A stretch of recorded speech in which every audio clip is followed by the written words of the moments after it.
Freaking out, man. You can't handle the truth. You can't handle the truth. What do all men power want? More power. My name is luca-zanna. I was an Italian by birth, and I became an American by choice.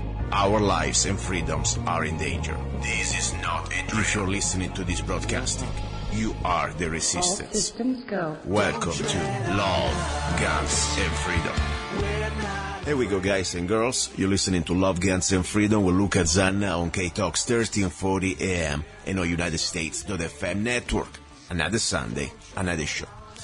I must tell you, many times, must confess, many times the last almost 3 years. I mean, you realize that in almost 2 weeks, I've been on the air for 3 years. Unbelievable. I don't believe it myself. But as I said, I took this as an opportunity to do my little duty. My duty to share the truth, or at least what I think is the truth. Sometimes I get wrong. Don't get me wrong. I'm not perfect, but in good honesty, every time I bring you facts, I have no allegiance to anybody. But the truth, that's the point. I have no allegiance to party. I have no allegiance to men or women. My only allegiance is to the principles that we have expressed, or at least our founding fathers expressed in the Declaration of Independence, in our Bill of Rights. In our Constitution, even if it wasn't perfect, it's still the best document we have. And I can tell you that because I've been around the world, and coming from Europe, I tell you, the United States Constitution, even if it's not perfect, it is something that nobody else really has.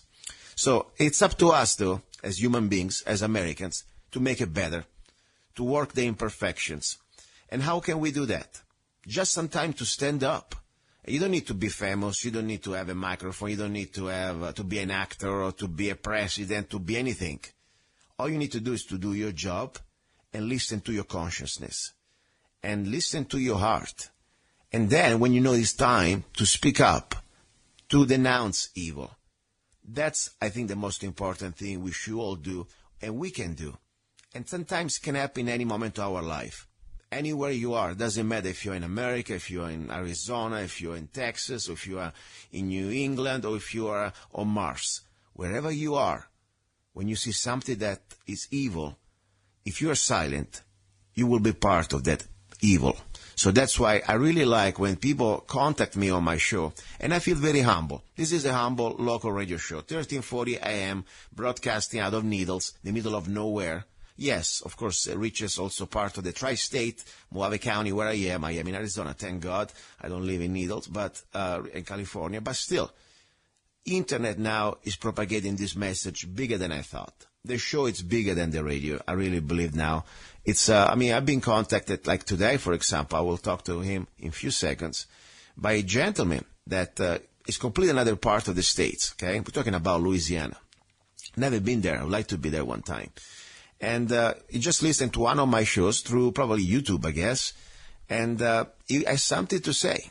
And this is the experience. Of course, I'm trying to corroborate facts. I try to find information. By the end of the day, of course, I always want to give the opportunity for you to speak if you have something to say, and the other side that normally we will bring in to have the chance to face the accusations, or even just to try to, who knows, defend themselves.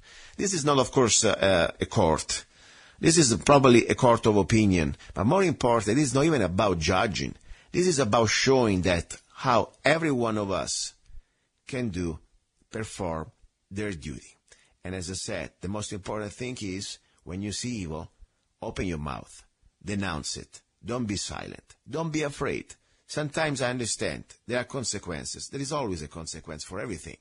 But guess what? I think the worst consequence would be when at the end of your life, we're all going to have that moment, I guess, if you have a chance to, of course, to realize that it's the end of your life.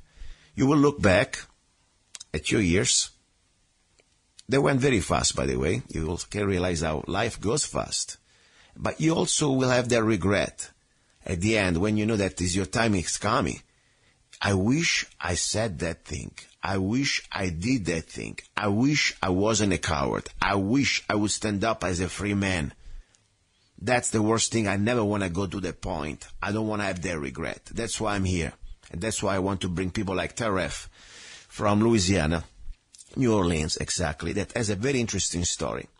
Then maybe some of you may say, well, really, I don't care. I'm not into the VA or whatever. No, this is not about anything specifically. This is about when something evil is happening, I think you should. I don't want to say you must. You should. Look at yourself and start to decide if you want to speak up or not. Okay, Tarref from New Orleans, Louisiana. Are you there? Yes, I'm here. Nice to meet you. Nice to meet you again. And please, first of all, introduce yourself. Where are you exactly? Okay. I live right now in New Orleans, Louisiana, born and raised. I was a Katrina evacuee. I moved to Houston after Katrina. I spent 9 years altogether in Houston. And while I was in Houston, I got my associate's degree, and I worked for different companies, such as FMC, which is Farm Mechanical Chemical. We built petroleum valves and subsea valves, right, which we call Christmas trees. Wow. Blowout preventers and things of that nature. I don't know if y'all remember back in 2010, you had a failure in the Gulf when you had the BP spillage. Mm-hmm. Okay. The thing that broke, the machinery that broke was a blowout preventer. We built things like that. Wow. You know, and yeah, the blowout preventer, what it is an emergency valve where as the earth is pushing the petroleum through the line to the top, we can go to the umbilical cords, to the ships, right? If it's too much pressure, the blowout preventer crushes the pipe. Wow. So what happened with the BP spill, the blowout preventer didn't activate. And that's why you got the spillage. So I worked on stuff like that. And the Christmas trees that you stack on top of it, we call it Christmas trees, but the Christmas tree is a big old veil thing, and it got different parts to it. And what it does is the petroleum coming up from Mother Earth, it hits it with, from what I was told, it hits it with a stream of water, and it try to separate as much mud from the petroleum as possible before it reached the umbilical cords that go to on land or to the ships. Interesting. Okay. Before then, 2002, 2003. Well, let me go to 1997. 1997 to 2003, I worked. I served 6 years in the National Guard, part-time. That was the Louisiana National Guard? The Louisiana National Guard Aviation Unit. Okay. First 244 Aviation Unit. So I served from 97 to 2003. In between that time, when 9/11 happened, we went on duty. So I served about 18 months on duty, being a gate guard and also helping people with the helicopters, because that was my original trade. I was an aircraft structural repairman. At the time, it was a 6-bay Golf. Where did you get deployed? Mm-hmm. Where did you get deployed? On U.S. soil, overseas? On U.S. soil. Okay. Now the National Guard, the last after 9/11 is pretty much being used overseas to control the borders of Iraq or some things like that. You know that. I mean, many National Guards that used to be mostly for national, now they've been deployed also everywhere around the world. I'm sure you're aware of that, right? Yes. I'm serious. Yep, I am. Matter of fact, when I got out back in 2003, October 25, October 26 of 2003, it was a rumor going around that my unit was going to be activated. Right? So me and my other guys who I know, we ETS. The ETS 2 months before me. In the ETS in October, they had one particular... Huh? I didn't say anything. Did you hear a sound? Was it sound? Oh, Yeah, that's my phone. Yeah, wasn't me. You got I'm sorry. You have a very interesting background, Tarref. I mean, this is, can I ask you, how old are you? I mean, you're not a kid. I mean, you're a grown-up man. How old are you? I'm 39. Wow. You sound, by the way, by the things you've done, you even sound older than that. You know what I mean? Interesting. No, seriously, interesting experience. And, I have a question because you live far away from my area where normally I broadcast. How did you find out about the Love, Guns, and Freedom radio show? I'm always curious, and I don't want to assume. Okay. One thing about me, I see myself as a moderate person. Mm-hmm. I look at it from the left point of view and the right point of view. Mm-hmm. I'm an independent, so I try to stay focused and balanced. Yes. I give everybody a chance to speak. I give everybody a chance. I don't care if people saying, "Oh, you shouldn't listen to this person because this person's full of hate, this and that other." Mm-hmm. It doesn't. I'm gonna listen to that person. It doesn't mean I'm gonna agree with that person, but I want to at least have a chance to listen to what that person has to say. You know what I'm saying? Yeah, I agree. I'm like you. I have no party allegiances, and of course, at times, I really realize that we have to listen to everybody, even from people that normally we don't agree. Because I never know, you may learn something or we may learn from each other. That's the idea. But please continue. Thank you. So, about the situation what I've been going through, I came across some NSA people online that was talking about them being harassed and whatnot, and former military people also. Mm-hmm. So I came across Karen Stewart, and she was on your show. Yes. And she was talking about some things about what happened to her on the job and also in the civilian world. I said, man, that's some of the stuff that was happening to me. Interesting. You know, how they was turning people against her and everything. That's the same thing going on with me. You know, I had a chance to speak to her over the weekend, and we spoke about close to an hour. Wow. Yeah, and she's very intelligent. I mean, she was telling me, be careful with this, be careful with that. And I was basically, agreeing with him because it's very treacherous out here, Let's remind, one second, Tarref. Let's remind everybody exactly what Mrs. Stewart had to go through before even we go to the targeted individual parts. She used to work for the NSA, and she became like a whistleblower. Tried to, expose things that were wrong on the job, okay? And they weren't just wrong against her, but also wrong against really the principles that we're trying to get some integrity here. She has a lot to say about 9/11, and a lot of things, of course, also how they tried to derail her, and they got against her. The same story that you have, at least a similar story, you working for a government entity, in this case it's the VA, and then you will tell more.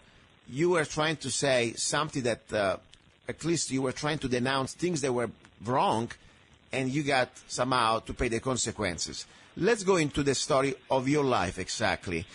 You were working for the VA. From what time, when exactly, and where? Okay. From 2010 to 2012, I was working at the VA as a on the job training through the regional program system they had. They pay you like $500 and something a month, and that's supposed to, as you're going through school, you're learning your trade. Okay, that's great. Okay, so I got on. Are you there? I got on with the VA in 2012, permanent employee. So 2012, 2014, I worked there. I got on as a baller. As a utility systems operator. It's just a fancy name as a baller tech. That's all it is, just a fancy name. Okay. So we had to deal with the ballers. We had to monitor the ballers, and you come under federal regulations because when you're dealing with ballers, you're dealing with pressure vessels, and you got to make sure they don't, build up too much steam, or it can become like a time bomb or something like that. Yeah, dangerous. You got to be very careful with them things. Yeah. So, I liked the job, but me and my supervisor wasn't seeing eye to eye. because my whole life, I never been a cliquish type of person that can, hey man, I need you to go, if somebody tell me to do something like, hey man, I need you to go hit that person, whatever, I won't do it. Because, why? And I think that's what he was he was expecting for me to do. I'm not talking about like that. I'm talking about he wanted me to basically rat out my other coworkers or whatnot, stop hanging with certain people. It was almost like it was weird, like he was weird or something. Don't talk to them, don't talk to that. I'm a grown man. Yeah, you ain't gonna tell me who to talk to, who not to talk to. I mean, in your job description, a boiler technician or whatever it is, it wasn't about how can you or where you can talk to. This is about completely incoming to your private life. And honestly, I can understand. I never really worked for anybody besides probably a few months in my life, and I can see in the job environment, if you get the wrong supervisor, how your life can be completely a nightmare, because it's not just about the job that you have to perform. You also have to keep up with his ego or her ego and try to satisfy their personality. And if you don't want to go along with that, that's going to be a nightmare. So I can understand a little bit. I even never really worked for anybody, but I understand. Continue, please. This is kind of interesting, by the way. And so what happened exactly from this disagreement, or at least this sort of contrast with your boss there? Well, okay. So this was building up. I worked in the border plant from 2012 to 2013, like October of 2013, until they put me with another shop unit, a shop group. They switched me to HVAC shop, working underneath the maintenance crew. Mm-hmm. Before I went there, it was like, man, we wasn't seeing eye to eye. I was respectful with him, but he was, how can I say, if he didn't get his way, like, he'd do certain things like slam the door in your face. Mm-hmm. I asked him a question about something dealing with the job itself. Yeah. Do you want me to do this or do you want me to do that? He'd annoy me. And then when the problem got worse, then he'd make it seem like I done it. Now let's go.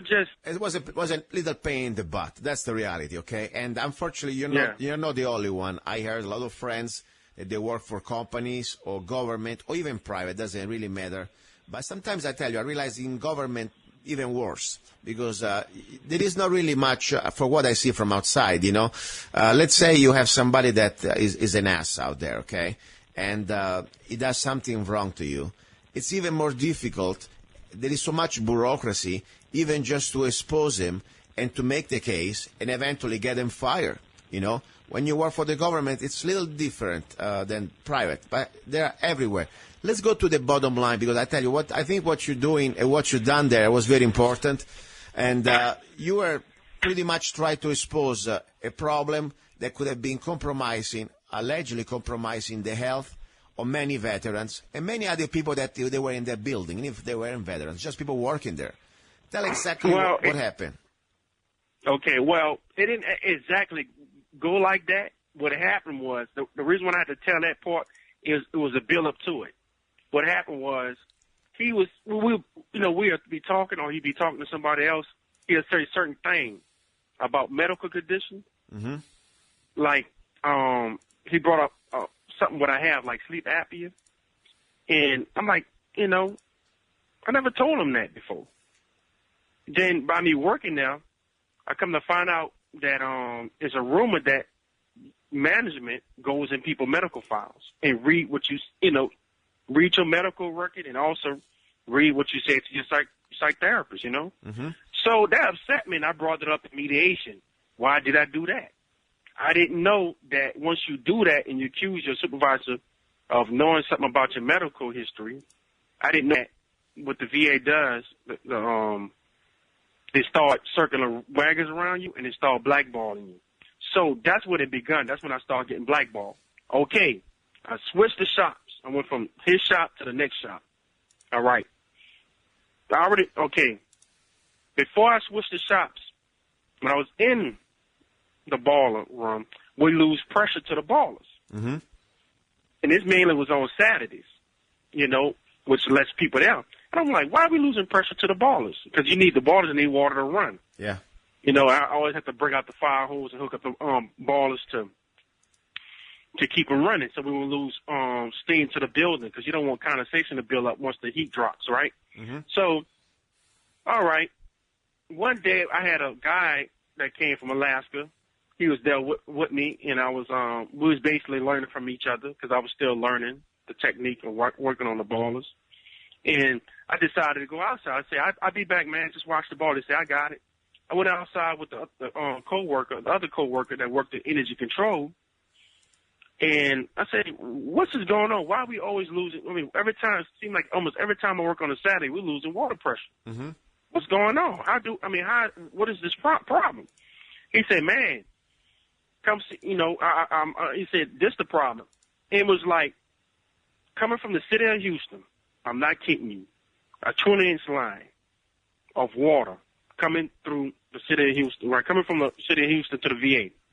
They had a valve separating the VA hospital in the city of Houston, and the valve would get clogged up with mud. Mm-hmm. With mud. And they had to jingle it loose, and so it could start flowing again. I kid you not, the water was dark brown. It splashed on my shirt. I had to send the shirt to the dry. My shirt was dirty. I'm looking at it. I'm looking at him. I said, man, please tell me they got a main filter for this hospital. Yeah. He said, no, it don't. If the ice machines don't have it, wow. or, dental don't have it, then, that's if they just getting dirty water. Now, dental do have a filter. The people that clean those tubes, mm-hmm. I forgot the name of that type of trade, but the people that clean the tubes, they have a filter. It's majority of the ice machines have filters. So, okay, let me fast forward. Okay, I'm in the HVAC shop. We're attached to the maintenance shop, to the plumbers and the mechanics, the people that worked on the washing machines and the dishwashers. So we go to clean the ice machines, and we have to change the filters on them too. We have to go to a 2-filter system, because the 1-filter system wouldn't last that long. Even with the 2-filter system, they had so much dirt coming through the hospital, the filters wasn't lasting that long, and we went to a 2-filter system. So we saw calcium built up on the evaporators and everything. We have to constantly clean the ice machines with acid and whatnot to get the calcium build up from the solidified rock that was coming through the water line. Mm-hmm. And it was just a pain, So bottom line, let me interrupt 1 second. So bottom line, you realize without any type of special degree, because all you have to do is use your brain, okay? You work there, you can see the quality of the water coming out. You ask a question: do we have a filter for this facility?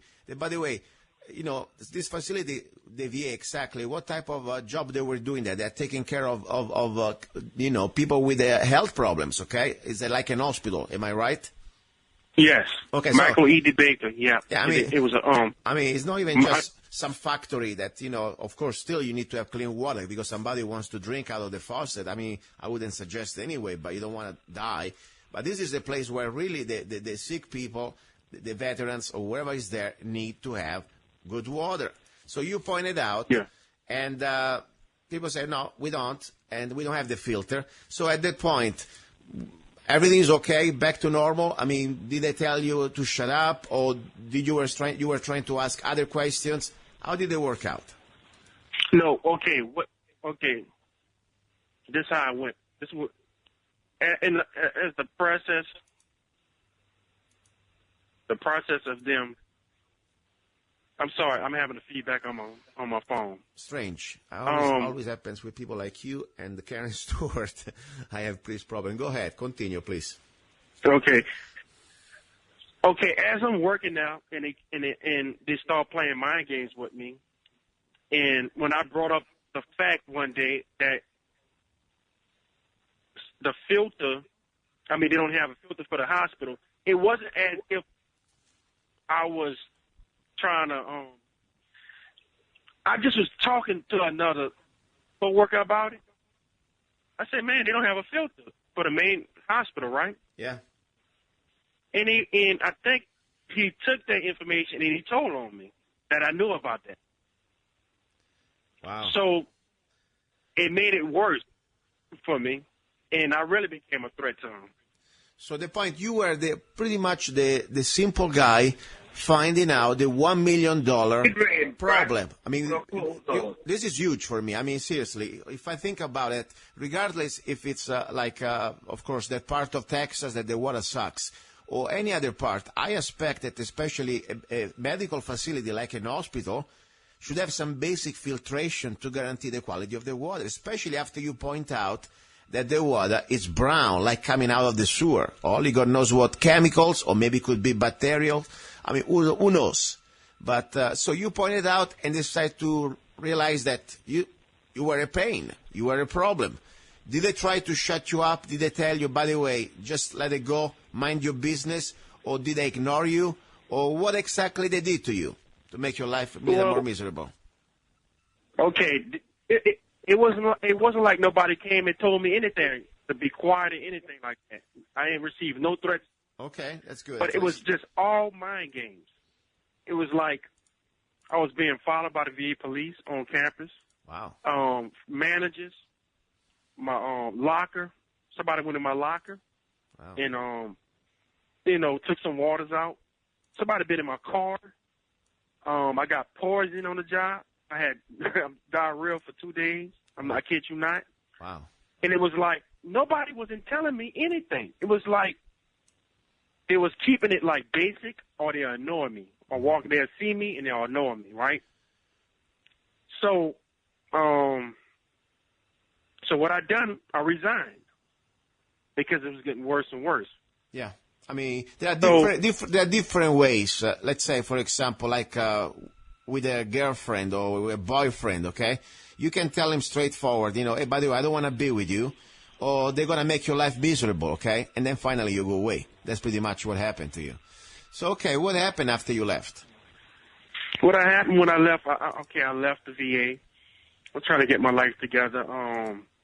I went down to South America, to Honduras. I went to this camp, with Dr. Sabi. I don't know if you know about Dr. Sabi. No, never. But I went down there I went down to cleanse my body. Okay. Get the toxins out and whatnot, just to be on a spiritual kick. Okay. Then I came back to the United States. And I had this weird feeling with me that it wasn't over with.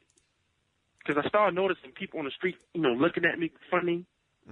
Then I started noticing people following me. I'm like, what's going on here? And people at the apartment complex stopped. It was weird. I'd go outside at the apartment complex, man, and it's like at a certain time of day, people supposed to be outside. I go outside. I'm the only one outside. Now, I know it don't sound strange, but when you was in my shoes and the people that you hang around, the people, the environment, that would be strange. Mm-hmm. I go outside. I'm talking about for hours at a time. Everybody inside. So let me explain 1 second, because many of my listeners already know about this. Some people are trying to educate each other, and so what you felt, according to your sensation and opinion, also about according to how you know yourself, that out of the blue you were being followed. Something you didn't somehow notice before you were working before the VA experience, right? This happened after you left the job. Am I right? Yeah, this happened after I left the job. So, and for people to say, I want to always play both sides, okay? Because I want to try to be giving both sides the opportunity to say everything is possible. People sometimes, can get a little paranoid. Sometimes myself, I go out. But then there are circumstances. Then there are coincidences. One, two, three. At the fourth time, there is no more a coincidence. Something may happen. But when you start to dig and learn about this, unfortunately, you're not the first one that may have, and I say may because, of course, I'm not there with you, but I think you may have, a situation like that. After I learned about many other people out there right now in America and around the world. They are facing the same type of almost social experiment. Let's call it like that, social experiment. They play with us like we are rats, and they try to see how we behave when we put under some stress conditions and also some situation that normally they want to try to freak you out. Specifically, what did you see that was completely out of place that you can say, by the way, this is not a coincidence. They are somehow harassing me or they are somehow stalking me for some reason, maybe intimidating, I don't know. What can you tell us? This would, I mean, I'm starting to learn how to deal with it now. But when I used to go outside, they have some particular people be outside. Like, soon I open the door, across from me, somebody's coming outside at the same time. You know, at first I didn't. I'm like, wow, okay. Then I saw it every day. We had certain vehicles park a certain way that people normally don't park. It was weird. Then it started playing on my mind and whatnot, and I had my first panic attack, my first nervous breakdown. Wow. And, you know, I was basically freaking out, man. I mean, I was freaking out. I'm like, what the heck is going on? Can I ask you a question, Tarref? A question. Are you a single person or you have like a family behind? Are you, let's say, you live pretty isolated by yourself or you have like a wife, I don't know, family around? I'm just curious. Well, family around me. So at least you have family. Because what I notice normally, situations similar to yours, normally they happen, this situation, to people that normally they are alone. They like mostly women, mostly isolated, maybe with no fathers or mothers, maybe with no husband or boyfriends, with not many people around, because they're easier to, let's say, almost attack, because what you're going to do? Where you go? It's hard to even to share these things with your family. They may think you're crazy, but then when you really have nobody around close to you, you cannot just talk to the mailman, by the way, about things like that. They're going to really think that you're crazy. You know, so that's the point, you know. That's why I always ask that. Now, question, you know, are you taking any medication for any type of mental problem or any type of psycho situation? Well, I'm being honest with you, to you and your listeners. Yes, thank you. Because what I'm going through, yes, I am. Okay. And I didn't want to take it, but what I'm going through, I had to take it. Okay. I am no doctor, and be sure that everybody out there, especially the FDA key is out there, I'm not giving any medical advice. But between me and you know, I had friends that I know that they had some sort of, let's say, different mental problems. And there are many ways, beside the official, let's say, pharmachemical way to fix problems. There are many other ways that I think you can find also help. And of course, sometimes even just to have a friend and to have somebody that understands what you're going through, it is not just in your mind.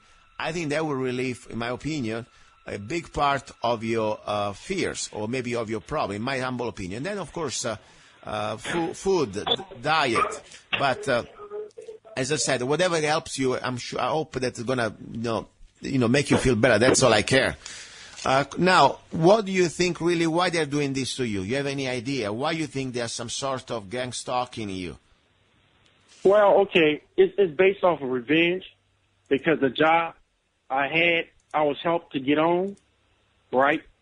But I didn't know about him, the certain character helping me to get on. I didn't know he wanted me to be his basically brown nose, right? Because be honest with you, I was grateful, I was appreciative, I was thankful. But just because you got, somebody help you just to knock you down, that's not a good friend, And to me, I think that's.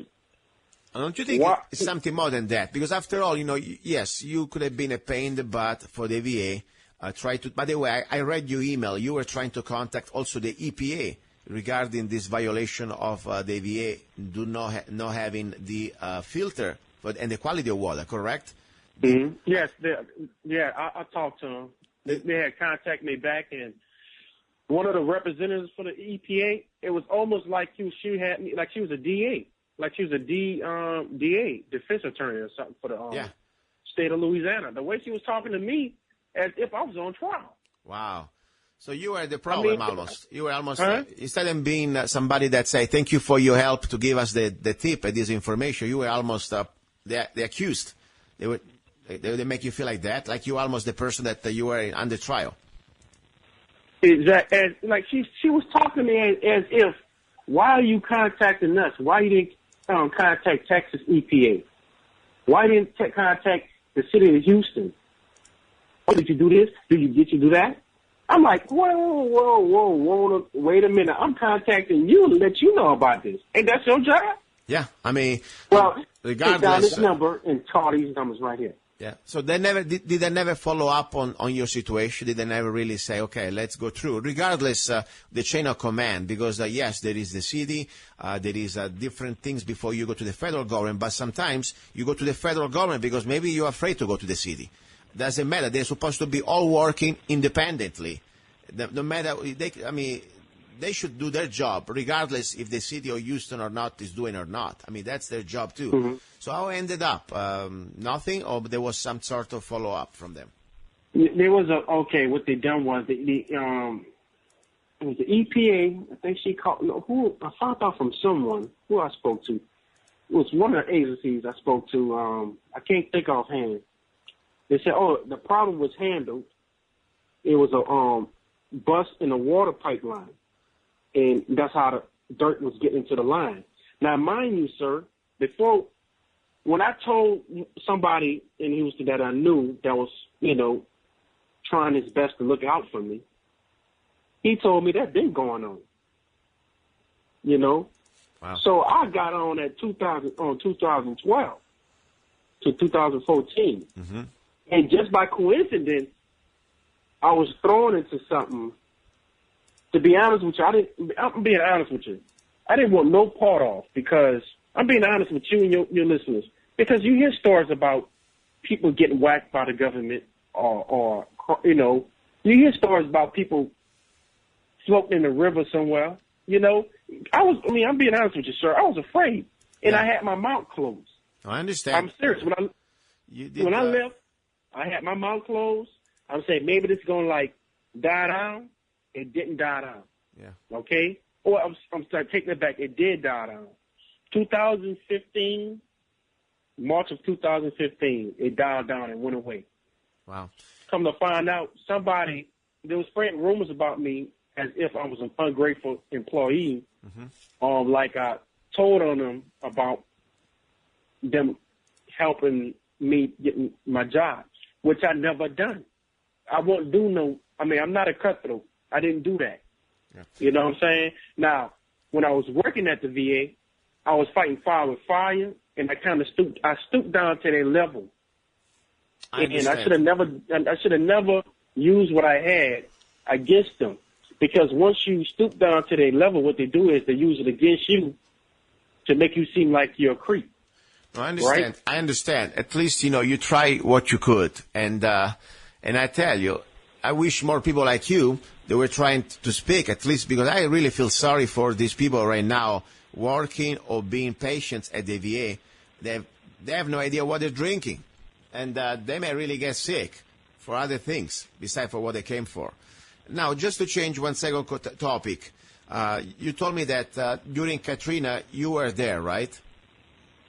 Oh, yeah, I was in Katrina. You were in Katrina. So that's kind of interesting because, that's like what I really believe from outside. I wasn't there. I was just watching this on the news. Was there was what you call martial law, suspension of rights. Do you remember when these different type of agencies from police, from National Guard were coming to people's door, people anywhere they were minding their business in their homes, and they were coming to confiscate guns? Are you aware, or you were aware of that when it was happening? Okay, yes, they was confiscating guns, but in the area where I was at, we was flooded, so the police couldn't really do too much. Yeah. But I heard stories where people was on dry land, because you had some parts of the city wasn't affected by the water, and I heard stories their guns was being confiscated. Yeah. Because the police can, easily get to you. Whereas because we was on water and I had a gun. I'm gonna be honest with you.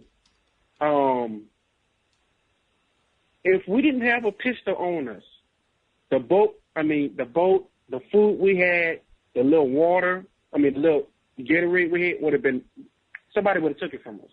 Mm-hmm. Yeah. I'm serious. The point is, if you have not the right to defend yourself as a free human being, or you're going to get killed, or somebody's going to get your stuff.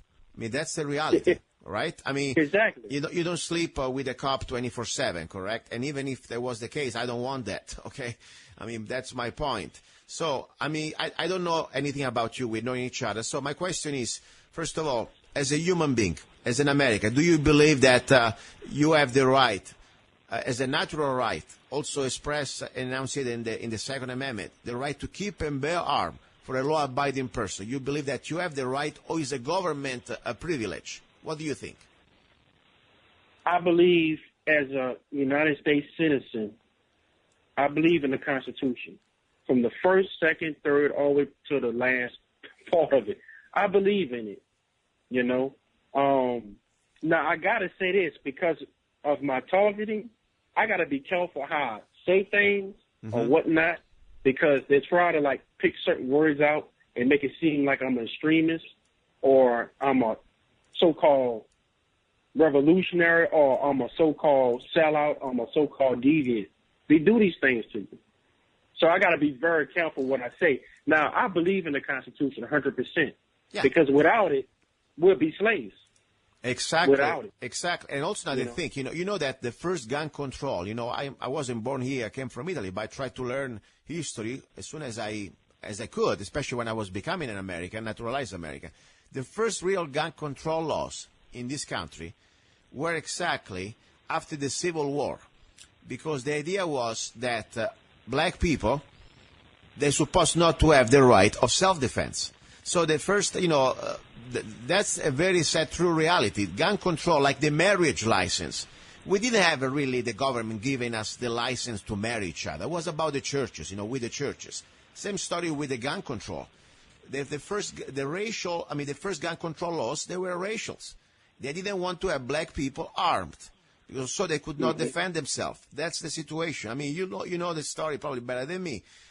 When there was the time that in some little town or some places that the KKK was coming around, the only thing was between that or life or burning the home or being alive for the winter to have the home intact was the father or the community of black people to be able to have a weapon. But when there is a law that says we must give you a license before you have that weapon, here we go. Like the same situation with a marriage.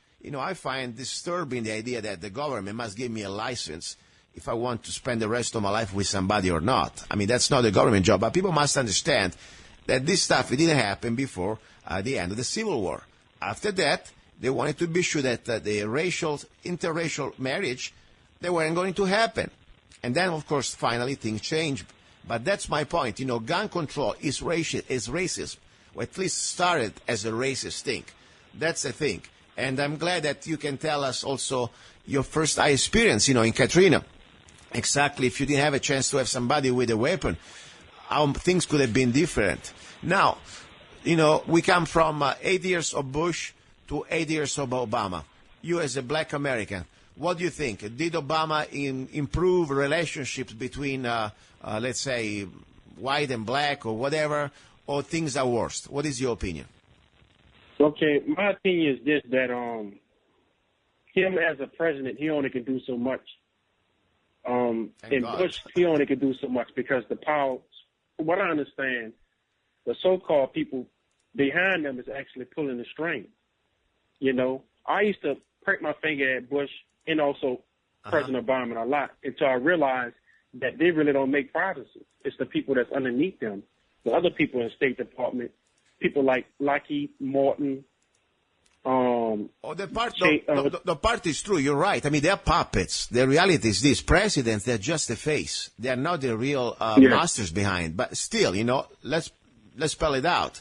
if you work for the devil, I mean, they're doing evil things, in my opinion, both of them, okay? And this is me talking, of course. I don't want to put you in trouble. You know, this is me speaking. If no matter if you're just a little puppet, you're still accessory to murder. Because I give you an example. For let's say Bush, when was there, he passed the the Patriot Act 1 and 2, complete destruction of our Bill of Rights, the War and Military Commission Act. I mean, we're talking about serious stuff, okay? Now, after Bush, we were pretty much no more posse comitatus was gone.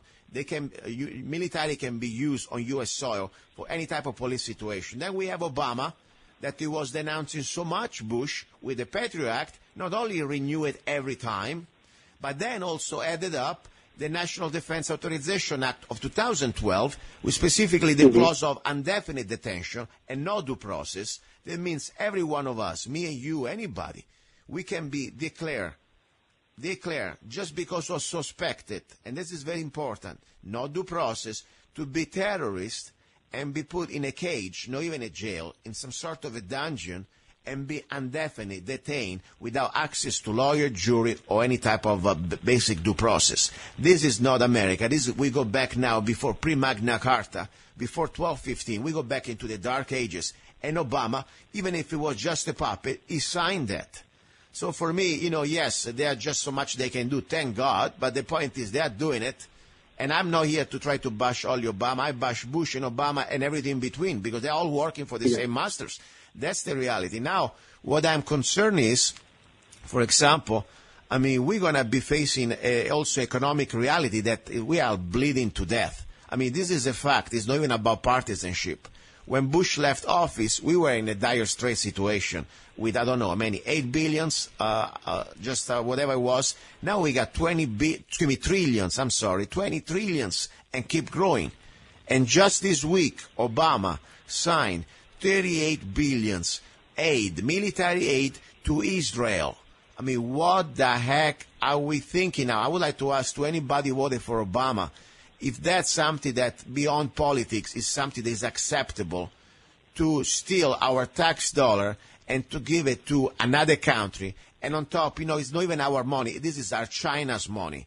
We have to go in debt with China or with the Federal Reserve that is private and rack our credit card to give it to another country. What do you think about that for Obama doing that to us, to our future generation? 38 billions to a foreign country like Israel for money that we don't have. Maybe we could have used this money in Katrina. Maybe we could have used money to build in schools or whatever. What do you think? Well, what I think is this, that we need to, I'm sorry, I'm getting feedback again. Okay, go ahead. Okay. So what I think is this, is I don't know the ins and outs between geopolitics, even though I'm learning it step by step. Okay, forget about Tarref. You're a smart guy, okay? I didn't go to school. I don't know we don't need to go to political school. We don't need to become ambassador or some sort of economist. This is about 2 plus 2, regular logic, okay?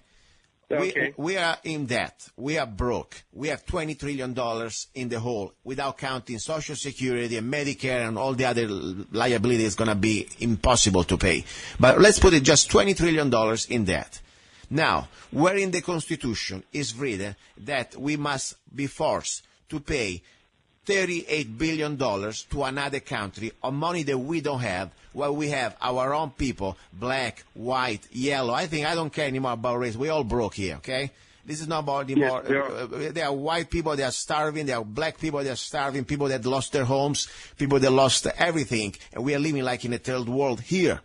But we have $38 billion to go to another country. Normally, we don't even have this money. We have to go in debt with China to give them to another country. We don't need to be geniuses. This is wrong.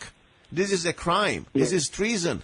I mean, I'm sure that many people in your neighborhood, or maybe in your part of the world, that they're still probably recovering from Katrina. They say, wait a second, before you give $38 billion to Israel, maybe give us a better place to live. Maybe give us a better school. Maybe give us a bit better bridges.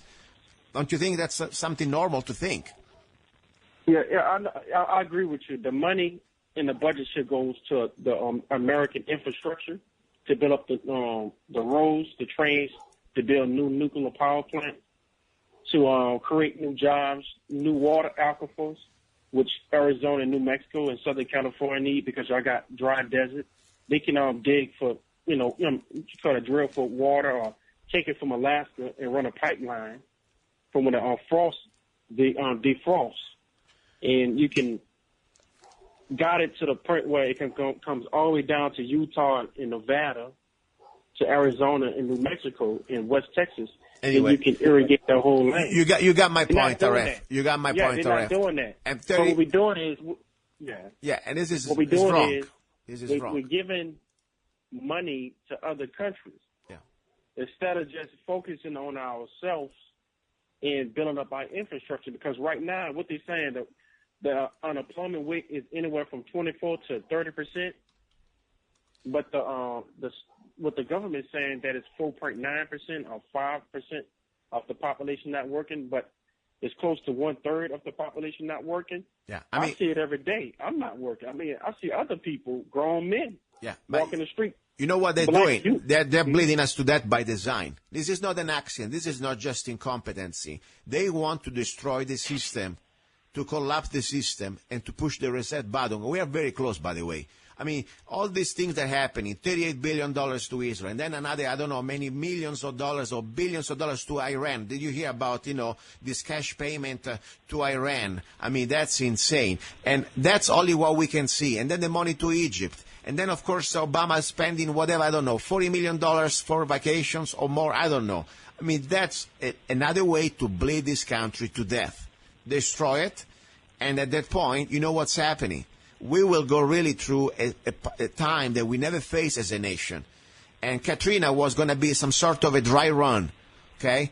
That's what they're going to do. Mm-hmm. And then they will come and they will say, hey, we are here to rescue you. We are here to protect you. Meanwhile, you go there and start to become a good slave, and we put you in the FEMA camps. And, of course, you have no rights because we are under national emergency. That's the situation. So that's what I'm saying. This is happening not by stupidity, not by incompetency. This is happening because there are criminal behind. And as you said before, Bush, Obama, they're just the puppets. Behind, there are stronger and bigger forces that they're controlling, not just this country, but also the world. I want to give you the floor. You got 2 minutes, whatever you want to say. I want to say, first of all, thank you for being here and sharing your opinions and also your facts about what happened to you, and hopefully to inspire other people. Because every one of us, as I said at the beginning of the show, has the duty. When you see evil, you cannot just stay silent. Otherwise, we are becoming part of evil. Tarref, whatever you want to say, you close. Go ahead. All right, thank you. To your listeners, if you're in your community and you're hearing rumors about certain people in your neighborhood doing certain things, and not to speak to them, it's best to go to them and hear their side of the story.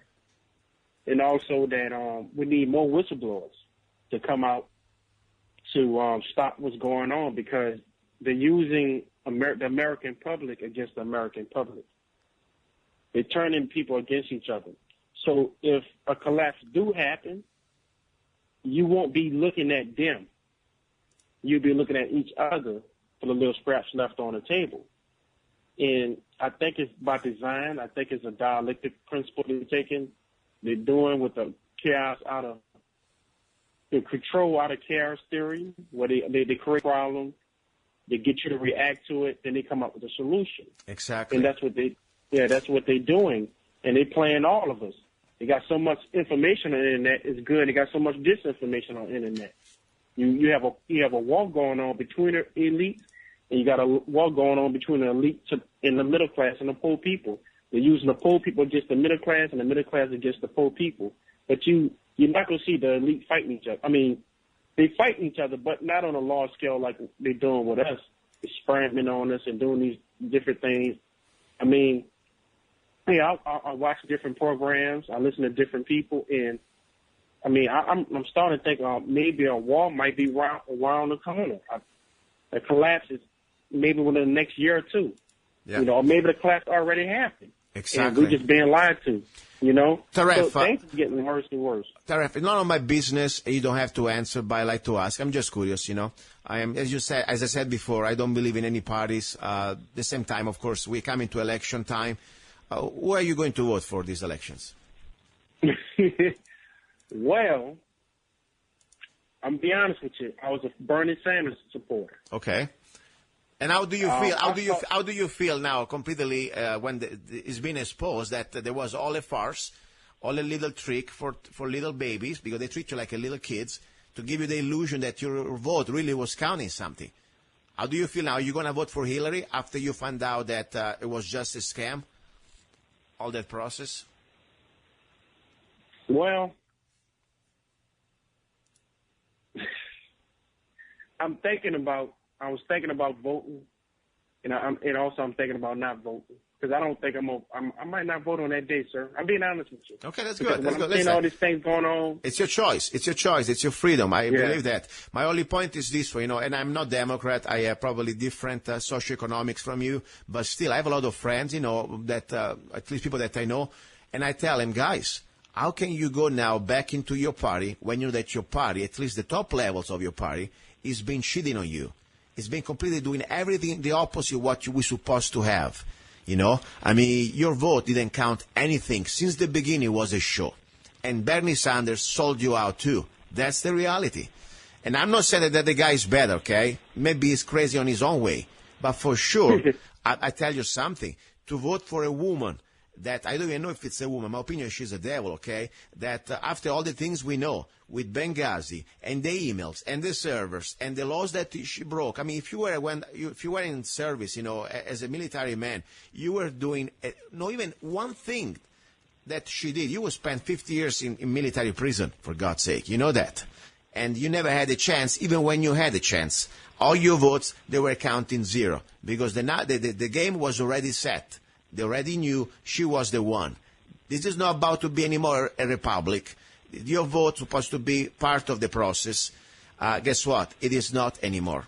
They give you the illusion to vote to pacify you. So, that's the idea. Because if they tell you that you are a slave, we are slaves, we're going to get mad. We're going to maybe even revolt. But if they tell us that we have a chance every 4 years to decide and we are somehow free, we may believe that stuff. But the reality is that this is just an illusion. This is just my humble opinion, of course. Listen, Tarref, I thank you very much from my heart. Please be in touch if you have any other news and update. And please, guys, don't go away. You're listening to Love, Guns, and Freedom with luca-zanna on KTOX 1340 AM. Ready for our number 2. Do not go away. Ciao. Give me liberty or give me death. I stand against tyranny. My soul will never rest. Give me liberty or give me death. I trade my life for freedom with no regrets. It is natural to man to indulge in the illusions of hope. We are apt to shut our eyes against a painful truth and listen to the song of that siren till she transforms us into being. You're listening to Love, Guns, and Freedom with luca-zanna on United States.fm. Here we go, guys and girls. You're listening to Love, Guns, and Freedom with luca-zanna on KTOX 1340 AM. And, of course, also on United States.fm network. Second hour about guns, hour about ideas, training, maybe some news, legislation, and also some, let's say, deals. I want to find deals for you. Exactly. All right, let's start first of all about deals, okay? Because as I said, prices are going up. It's only a question of when, and this is not just about the situation with the gun control and laws. You never know what's going to happen next. I mean, the value of the dollar is going to be less and less. That's a fact. The dollar is imploding. You're ready to have, stash some paper, called also Federal Reserve notes, or maybe have some ammunition and rifles and handguns. Of course, you need some paper to pay bills in this sort of illusion that we have, that the paper was worth something.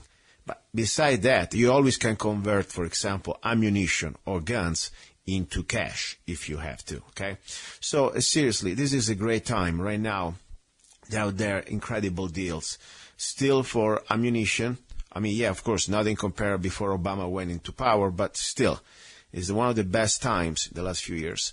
And also, of course, about guns and rifles. Now, let's start, first of all, before even we go into news and before even we go into some training ideas, let's go into really opportunities, what really we can buy, okay? I want to remind you, and I shouldn't even remind you that often, because I tell you, if you didn't buy yet, if you need an AR-15, and if you're still thinking about it, I've been looking around seriously on the internet, and I don't see any deal like the Don't Trade on Us, the Freedom Rifle that I created as a concept rifle, for that price of $499, plus all the bonuses and freebies that you get. Made in the USA. I didn't see anything, even the biggest company. And more important, this rifle, the way it performs. You know, the price is great, don't get me wrong, okay? But I never would buy a rifle just because it's cheap or it's affordable. I want to always buy something that I know I can somehow rely with my life on it, okay? So that's why I really like They Don't Trade on Us. I invite you to see, for example, videos that you can find at freedomrifle.com. freedomrifle.com. So that's the idea. So I would like to talk about that more, but I already told you, go to freedomrifle.com. And please, if you live from California, I received several phone calls and emails. Hey, can you ship the Freedom Rifle here? No. The answer is no. I'm sorry. All I think I can ship if you live in California, and I know I say California because the station is broadcasting from Needles, California, so there are a lot of listeners from there. Only thing I can ship to you guys, unfortunately, it's the T-shirt. And barely probably I can ship that. Probably pretty soon they're going to outlaw even a T-shirt. They don't trade on us T-shirt with the rifle, okay? You need to have a license for that. So, sorry guys. Can't do that. Cannot do any type of modification to the rifle. That's the way it is. No, there is no way. There's no way you can get that one right now. I'm sorry. So that's my point. Get kind of, move out of California. That's what I can say. But if you want to, if you live in other states like Nevada, for example, or right now I had, for example, just a customer just a few days ago from Arkansas. And, of course, Arizona, you hear. There are different shops, by the way, that you can go to get a Freedom Rifle, if you can, here in Arizona, especially in Mojave County. Let me remind you, for example, the one that you have here in Mojave County, because I want to give you that opportunity. If you go to freedomrifle.com, of course, you can find out. That's something you can see there. There is a section called distributors, but right now, just because I'm here, I'll give you this information, okay? So, for example, let's say if you are in Lake Havasu City, that I know, by the way, the show has a good reception there in Havasu City. There is the shop called Havasu Guns. Havasu Guns, okay? It's a very good shop. They've been selling a lot of Freedom Rifle, and, they can help you out. Seriously, they're great. Go to Havasu Guns, 2115 McCulloch Boulevard North, suite, I don't know which suite, but you can see it. Lake Havasu City. If you want the phone number, 928-302-1991. Okay. Then if you are in Kingman, Arizona, there's also a shop there. It's called Shots, SHOTS, 3140 Airway Avenue in Kingman, Arizona. I'll give you the phone number, 928-681-3400. Okay. And then, of course, if you are in Golden Valley on the 68, this is Stacy Surplus. Okay. Highway 68. Number 4195, okay? And the phone number is 928-303-1869. So seriously, guys, this is an opportunity I do not know how long I can hold, okay? Because when you think about it, what you get today with $500, you can get a good gun, okay? Yeah, let's say a gun that is let's say an affordable, decent gun, okay? A Glock. You cannot get, of course, expensive, pricey guns, but the point is, you can get also today a very good rifle that is tested and is not just for hobby. I invite you also to watch the videos when we ran over on the lower, or they don't trade on us. This lower made of polymer is a plum crazy generation 2. You will see running over with the Humvee twice on the asphalt. And the lower is still intact, okay? Not even a scratch. So that's the point. This is the number one. I'm never going to be unfortunately, I never will shut up. I really want every law-abiding person out there armed. Every American should be armed. I don't want to say must because you don't have to. I don't believe in coercing anybody. But, you have their right. We have their right. And I tell you, there are many other people around the world that they look at us and they wish they could do the things we can do still here. Even when they're trying to destroy these rights, these politicians, these globalists, it's our natural right. It's the right that it is in us as human beings, as Americans, and of course our founding fathers fought and died that we were able to use and exercise this right. So let's do it, okay? Go to freedomrifle.com and you'll check it out. By the way, there's also a section called 14 Reasons Why You Should Have at least one Don't Trade on Us rifle. That's the one thing I want to tell you.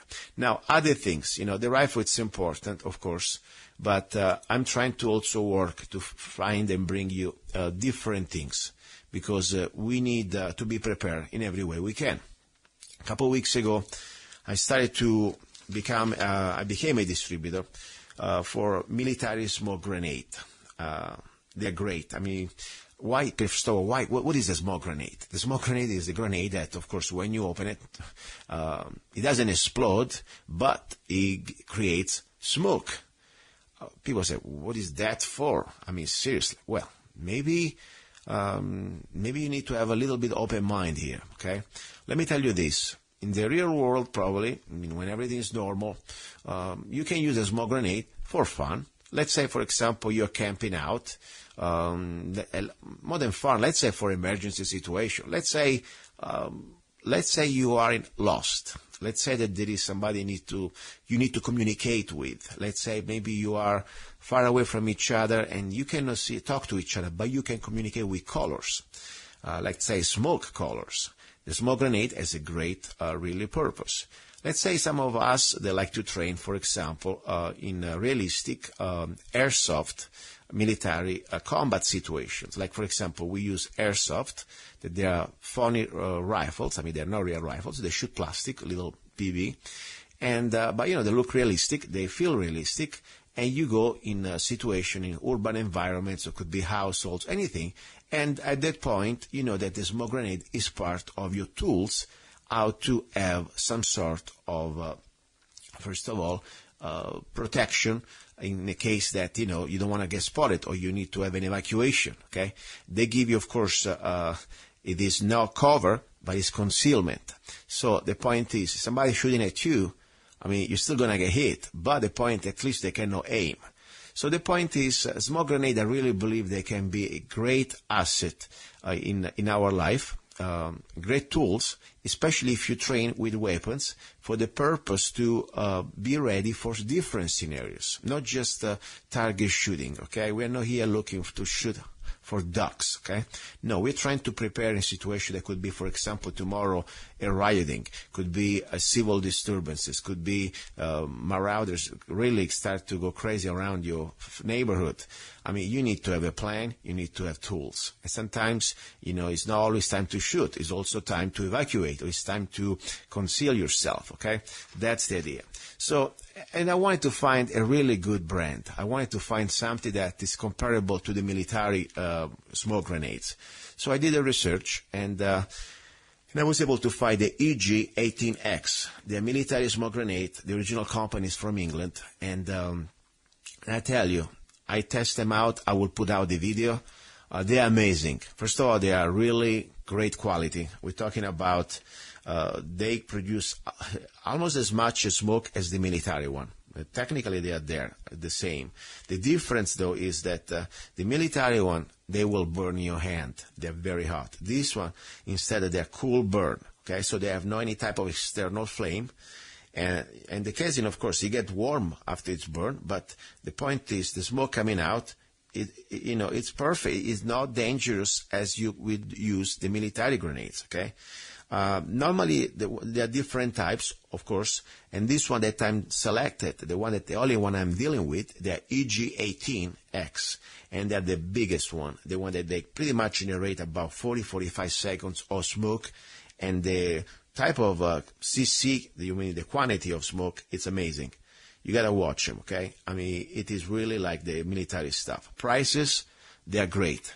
I was able to get a great deal, and I'll pass the deal on you guys, because the idea is I want to really have law-abiding people, first of all, having fun, okay, because these are really fun things. I test them out in the field with friends, and I'm going to go back to do airsoft, and they're really a great tool. But also for tactical scenarios, they could be a lifesaver.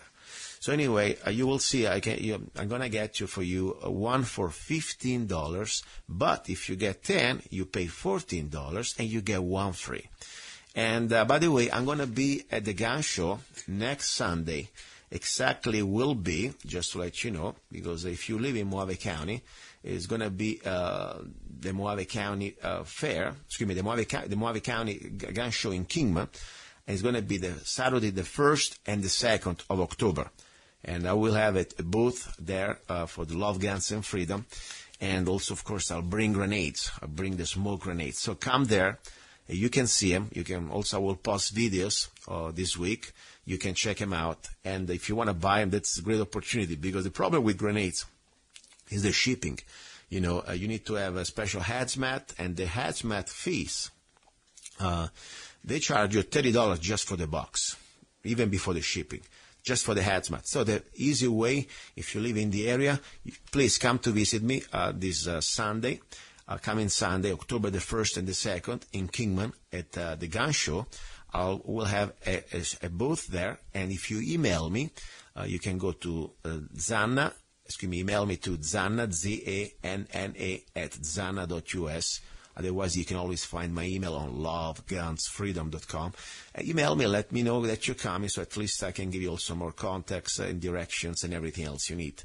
So that would be a great opportunity. I really believe smoke grenades can be something really to enjoy and to be ready and to have tools that normally civilians, they're not allowed to have. These are the civilian version. Yeah, for me, even better than the military, because the other one you really would burn very much. So that's something to think about. Now, another important thing, another thing I want to share with you. Sometimes you go to the range and you just think it's just range activities. But we know that can be a dangerous environment, especially when you're around people that you don't know, when people that maybe they're not always following the safety and rules. So I tell you, technically, probably you're going to have more statistics, that you're going to get hit on the highway when you go to the range, okay, on the way to the range. But at the same time, the range can be a dangerous place too. And more important, if you are in a situation that could be an emergency situation, let's say a real a gunfight or some sort of a situation that you can at least prevent, that it's coming. I like to have extra edges. I like to protect important parts of my body. What is the most important part besides, of course, the torso, of course, our heart and different organs? It is the head. That's really where all our computer system is there. Somebody shoots you in the head, you're down. I don't care how strong you are, how tall you are. That's the computing system. So anyway, I always wanted to look into helmets, because I believe that when you start to also evolve your training, you start to get more and more, even, I don't want to call it extreme, but you start to push your training. You start to go from a static position, you're going to start to train in dynamic position, maybe train with other people. I think it's a good thing to have a ballistic helmet. So anyway, I got this helmet that I'm really proud, because I got this through Infidel Body Armor, and they gave me a great deal, and I will pass the deal on you. And it's a level 3, okay, 3A, a high-cut military helmet. This is the high-cut means that it's not a typical helmet that covers your ears, but you have your ears exposed. So you can put also, you can wear your special headset or communication. This is normally the helmet that is used by military special forces, like the Delta forces, okay? And I like it because, first of all, it's made in the U.S. I'm telling you, I've been shopping around, trying to find the right military tactical helmet, ballistic helmet, and they charge you a bunch of money. I paid for one $500, and I sent it back. By the way, it was made in China. Okay, so that's the point. But I found this helmet that I think it's really, really good. And I got a great deal for you guys, okay? So just to let you know, I give you straight the price, okay? This is going to be $399. Normally they go for $600, okay? And all I can say, please go to rifletraining.tv. Rifletraining.tv, there is a shop area, and you will see the helmet. And if it's still not there when this show goes on the air, send me an email. I will send you all the information. I will do a video about that. We're going to test it out. It's amazing. I'm very proud that this is going to be the helmet that I'm going to share with you, my friends, listeners, and also, of course, it's the helmet that I normally carry. Just to let you know, this type of helmet offers a protection against handgun bullets from 9mm to 44 Magnum, of course, and also different type of small fragments and shrapnel. The shape accepted by the U.S. government and other military and police organization because it's compatible with the different type of operation system, okay, or communication system. It's about 3 pounds, and all I can say, go check it out. And for the great price, less than $400. That's all I can say. It's an incredible helmet made in the USA. Now, this is pretty much was a little bit about opportunities that I would like to share with you. Now, don't forget, I want to say again, next Sunday, October the 1st and the 2nd, I'll be in Kingman at the gun show. So if somebody wants to meet me, somebody wants to come there, stop by, you don't need to buy stuff, just come by, say hi. This is a great opportunity. Normally, I don't really meet people unless I meet you at the range. That's a great opportunity. So I can say. So anyway, but don't forget, you will find also the Freedom Rifle there. You will find also Zanna coffee I'll bring, and some of my music CDs available. And then, of course, helmets. And another important thing also is going to be the smoke grenades. Final thing, at least about these different products that I hope you enjoy, because this is not just about trying to pitch something. These are about products that normally I shop as a gun owner, responsible gun owner, somebody that I'm trying to be prepared on every aspect. I need to have.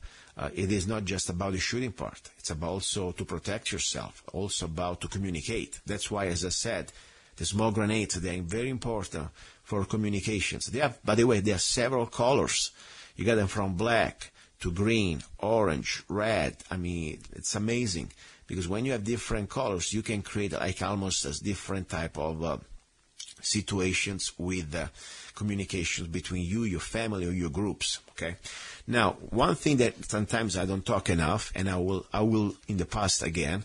It's about trying to learn the basics to how to, let's say, create some sort of education in first aid. Because, everybody can shoot somehow, but then when somebody get hit, or somebody get hurt, or you get wounded, and you're bleeding, and I'm not talking about being in a combat situation, just even being at the range. I mean, I heard stories just a few weeks ago, somebody at the range almost blew up his hand, because he was shooting a black powder and put too much powder inside, okay, the rifle. So that's right there. You see, things can happen. And, we live in the middle of nowhere. It's pretty much a remote area. We have big distances. And even for the ambulance from Kingman to go to the range, it takes some time. Meanwhile, you may already been bled, okay? You may bled to death. So it's very important to learn the basics and also to have the right tools. Okay, what I found that I became also a distributor with this tactical trauma, okay, first aid kit, okay? And these are not just the typical first aid kit that you can buy at Walmart. These are really military-grade air kit that was created by an Air Force pararescue airman. It's a veteran, okay? And I get this, by the way, directly from Infidel Body Armor, okay? And I can sell them to you even a little cheaper, more affordable, okay?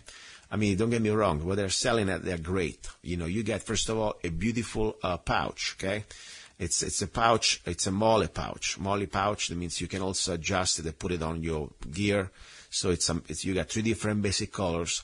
In this MOLLE pouch, you have green, you got, of course, desert tan, and you got black, okay?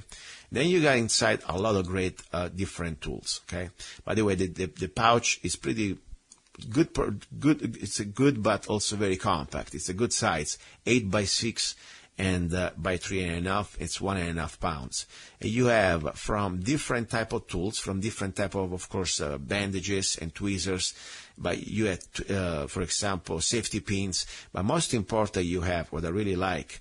You have a tourniquet. It's a military-grade tourniquet. Right there, it's probably worth $20. Okay, and then you have different bandages, and then you have, I mean, it's a really complete bleed stop bandage. I mean, you got everything for an emergency, especially in a combat situation you may need to try to stop the bleeding, okay, and try to get you to safety.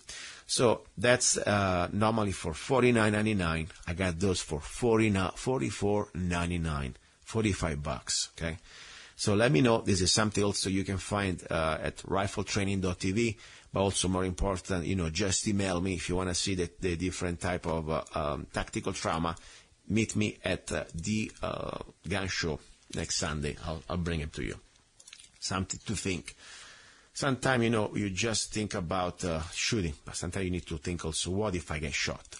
All right, that's pretty much the story. Now, enough with sharing my products. By the way, you know the story. When you buy anything from me directly or one of my companies, it is not that you just buy something that, of course, I always try to bring you the best prices for the best products. Also, you support the show. So I appreciate it, because that's the way we keep the message going. This is not the government, that comes at the end of the year with the tax bill, property taxes or income tax or whatever tax they want. It's not an option, or, when you work with, for example, some public broadcasting, they can use your tax dollars. So that's not like you have an option. Here, the option is that you're free to choose. And that's what is called free market. And I appreciate it. Every time, even if you want to just spend $1.99, you can go to zanna.us and www.zanna.us and download any of my songs. And, of course, you help to keep the show free. Now, before I go to the second part of the show, I would like to play a little bit of song, a little sponsor, and then, of course, we go back and we got some news and some great training ideas and more deals, because I want to bring you deals also on ammunitions and some other things, okay? You're listening to Love, Guns, and Freedom with luca-zanna. Do not go away. Ciao. Don't tread on us. Do you want social justice? Now I give you social justice. The Zanna way. Don't trade on us. The Freedom Rifle by Zanna. The most affordable military-grade semi-automatic AR-15 rifle in M4 configuration. Chambered in 223 Wild that can shoot both 5.56 NATO and 223 Remington. 4 minutes of angle for just $499. Made in the USA. Get your Freedom Rifle now. We need every law-abiding American armed with knowledge and at least one military rifle ready to defend good against evil. With every Don't Trade on Us rifle, you will get free parchment replica of the United States Constitution, free digital CD, Don't Trade on Us, free ebook, How to Become a Rifleman, free t-shirt, Slaves Are Never Armed, I Am Not a Slave, free 30-round magazine where allowed by the law, free laser engraved ejection port, Don't Trade on Us, for just $499. Go to www.freedomrifle.com, www.freedomrifle.com. Get your Freedom Rifle now.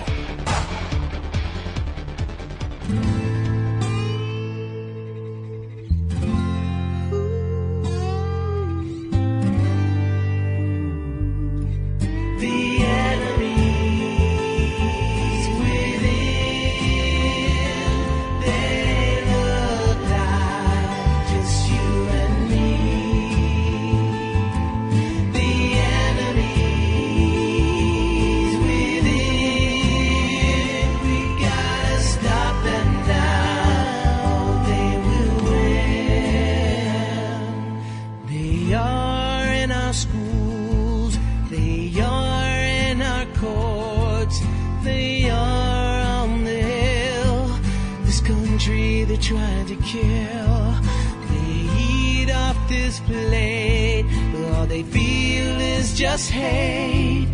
They hide in the dark, from within they attack. The enemies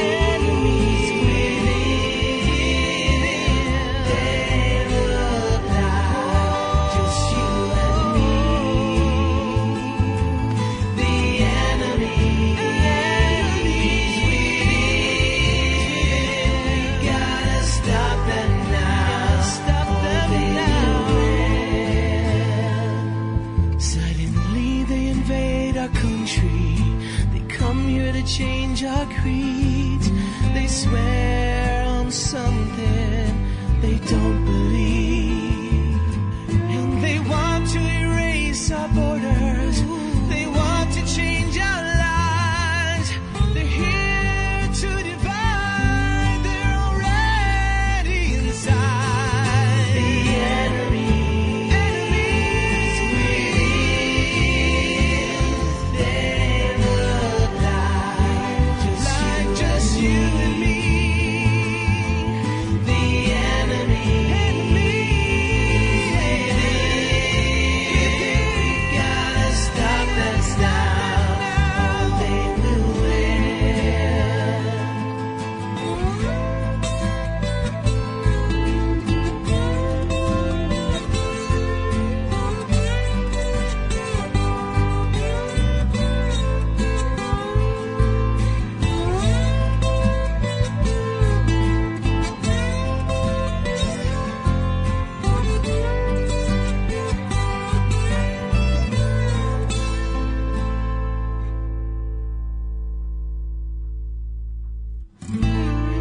We're not afraid of you, because in God we trust. For America, we are ready to fight. For America. Okay, we are back on the air. You're listening to Love, Guns, and Freedom with luca-zanna. I always want to bring you deals. Sometimes, of course, I try to share things that I produce. It's a way to keep the show alive. And as I said, at the time, sometimes I always say, why am I doing this? This 3-hour show, I could have done live. But even when I do live, it takes preparations. It takes a time to produce it, looking for the guest. And I'm not trying to cry here, okay? I do it because I like it. I enjoy it. I have a great opportunity to learn from you guys and from my listeners and also from my guests. So it's like also my form of activism, my form of love. Try to use this microphone to spread facts that normally not many other stations would allow, or many other shows, of course. At the same time, it takes time, and time means money, especially in this economy, So it's always a challenge. It's always an extra sacrifice I have to do here. So I need your help. And I bring you many times, of course, my products, the Zanna coffee and the music, and of course you can go to see zannaart.com, blah, blah, blah. I also like to bring you products from other companies that I don't even know. And the only reason why I bring them to you, because I think they're great deals. And I would like you to enjoy it. I would like that you save that money. I would like that you can at least prepare yourself. For example, this week, okay, there is a good deal, at least there was, hopefully still around, for a Mosin Nagant. Mosin Nagant, it's a rifle. It's a very, let's say, collectible rifle, okay? It's a rifle that probably is already old, at least 100 years, okay? But my point is, it's still a great military rifle for a great price. Sometimes people are on budget. Sometimes people don't even have $500 or $499 to buy. They don't trade on us rifle. Maybe your budget is a couple $100, but you want to have a military rifle. So that's why I like the Mosin Nagant. First of all, the Mosin Nagant, it is a great rifle for real, not just let's say 100, 200 yards. This rifle, if you know how to shoot straight, you can hit things and knock them down at 500 yards at least. Of course, you may need some help probably with a little scope, or maybe, you need to really be sure that your front sight there, because it's kind of not exactly what you call out of the box with the iron sight and accuracy rifle. We have in here, after all, the rear sight, it's like the rear sight of V-notch with open sight like an AK-47, so it's not exactly a super accurate rifle in that regard. But if you practice with that, and you rifle zero correctly, and you know it, you know how to use it, the cartridge itself, the 7.62x54 Russian, it's very, really good, comparable to a 30.06 or even 3.08. So you got a real power there, okay, for a great price still. I remember 8 years ago, I used to buy those, like by the dozen, for about $120 a piece, okay, at J&G Ammo, at J&G in Sales in Prescott, Arizona. Now the price went up, like everything, it doubled pretty much, but you still can find it for about $215 exactly at Center Fire Systems. So I think it's a good deal still, because if you didn't get it 8 years ago, next year maybe even costing more. And they're complete. They're in good conditions, very good conditions. I mean, made of wood, of course, stock. And you got also the bayonet and the cleaning kit. You may not need the bayonet, but you never know, with this rioting situation around here. But the most important, you have a rifle that if you practice, you can really also have the type of firepower to keep your enemies at bay. Okay, I'm not talking about a close combat situation. I'm talking about somebody not going to get closer than 200-300 yards. Cars included. When you shoot with a Mosin Nagant 7.62x54 Russian, especially with ammunition like the steel core, they're still available there for really good prices. You can get them for about 22-23 cents a round. Compare that almost $1 for a 308 brass. Okay, well, 7.62x54 Russian goes through metal. Okay. Something that normally the 5.56, unless you have, dedicated steel core ammo, steel penetrator, otherwise they wouldn't. So that's why I always say, even if you have let's say, an M4 or Don't Trade on Us rifle or AR-15, whatever you have, in 5.56/223, you should always have a centerfire rifle with the bigger caliber, like a 308 or 7.62x54. I like the 7.62x54, like the Mosin Nagant, the ammo, they're very still affordable, so stock up, because they maybe have a problem that, we may be run out. And the import, of course, with the new, always treaties and United Nations gun control and Obama, whoever's going to be after him, doesn't matter. All they need to increase some taxes for the importation of this ammo, you're going to have a problem. So if you have a rifle, try always to stock up at least 10,000 rounds. That's my little thing. Now, for the Mosin Nagant also, when you go to Center Fire Systems, they have upgraded version of stocks. Okay, they call the Pro Mag Archangel Mosin Nagant black stock or desert tan or green stock. Regardless the color, they are great stocks that you can upgrade for your Mosin Nagant. You will see you can adjust different things with your stock. And of course, you can also put magazines, okay? So that's really good. You can put, I think, a 5 rounds magazine with that. So that's really good. And there is also the 10 rounds magazine. So from there, you see, you have normally the Mosin Nagant that normally does not have any magazine. And you got, of course, 5 rounds, but now you can have a rifle with a magazine that you can easily load up. And I really believe it's an extra thing that, especially if that's your only rifle you have, why not? What you can buy? I mean, with a couple $100 for the rifle, another $150 for an upgraded military, synthetic stock, I think that's great. So that's pretty much what I want to say about deals when it comes down to rifles, because I thought, sometimes we always go to think about the AR-15 and things like that, and then we underestimate that we also need a bigger caliber, something to really never underestimate. By the way, if you are on budget, there are different great deals, even at Walmart, by the way, that they removed, the AR-15 there. They still have great deals on Remington 700. Only thing I tell you guys, my personal humble opinion, stay away from hunting calibers, okay? Because normally people can say, hey, I want to get a type of, let's say, different calibers that normally never deal, okay? Stick with the basic, okay? Or you want to go 5.56, but you already have maybe your AR-15, you need something more powerful. Go straight to 308, 7.62x51 NATO. And by the way, people say, I can get a 3006. Why? It's a round that is not anymore in service. I mean, yeah, you can still find it at Walmart as a specialty ammo for hunting, or maybe you can find some surplus, especially, if you go to the CMP program. But the problem is, it's going to pretty much cost you more, especially because I really believe in an emergency, that 7.62x51 NATO is going to be the round that we can find around, okay? That's my point. So that's all I want to say. Something that you should consider. There are different options, and I say a good Remington 700 with a scope, don't underestimate it, especially if you can train with that, okay? But you can get it for different prices, seriously. But if you really want to go on budget and you want to have something that really works, please don't underestimate the Mosina gun.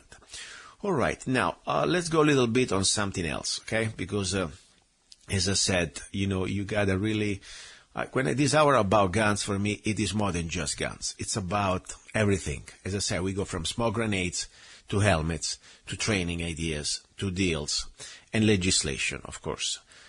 Well, let's put it this way. I'm sure you heard about what happened in Minnesota last week. There was this, I don't call it crazy because they are not crazy. They know what they're doing, okay? But let's say there was this terrorist. Yeah, somebody that tried to create a terror is a terrorist, okay? Especially when he's trying to stab people in the middle of a mall. Guess what? That's a terrorist. Now, normally, they pick always these places where they know people are not unarmed. I mean, they are unarmed. But guess what? There was the good guy with a gun. That's pretty much the end of the story. Of course, it took some time. This person, unfortunately, he was able to still stop people. But think about it if this good guy with a weapon, with a gun, wasn't there. So anyway, without getting too many details, I'm sure you already read the news. The point is, this is exactly the point. We need more law-abiding people, armed, in our society.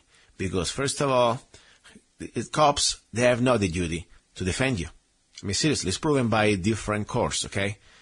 You can even sue the cops. They try to do what they have to do, but it's not their duty to defend you. Normally, also, they come always after when the tragedy is already over.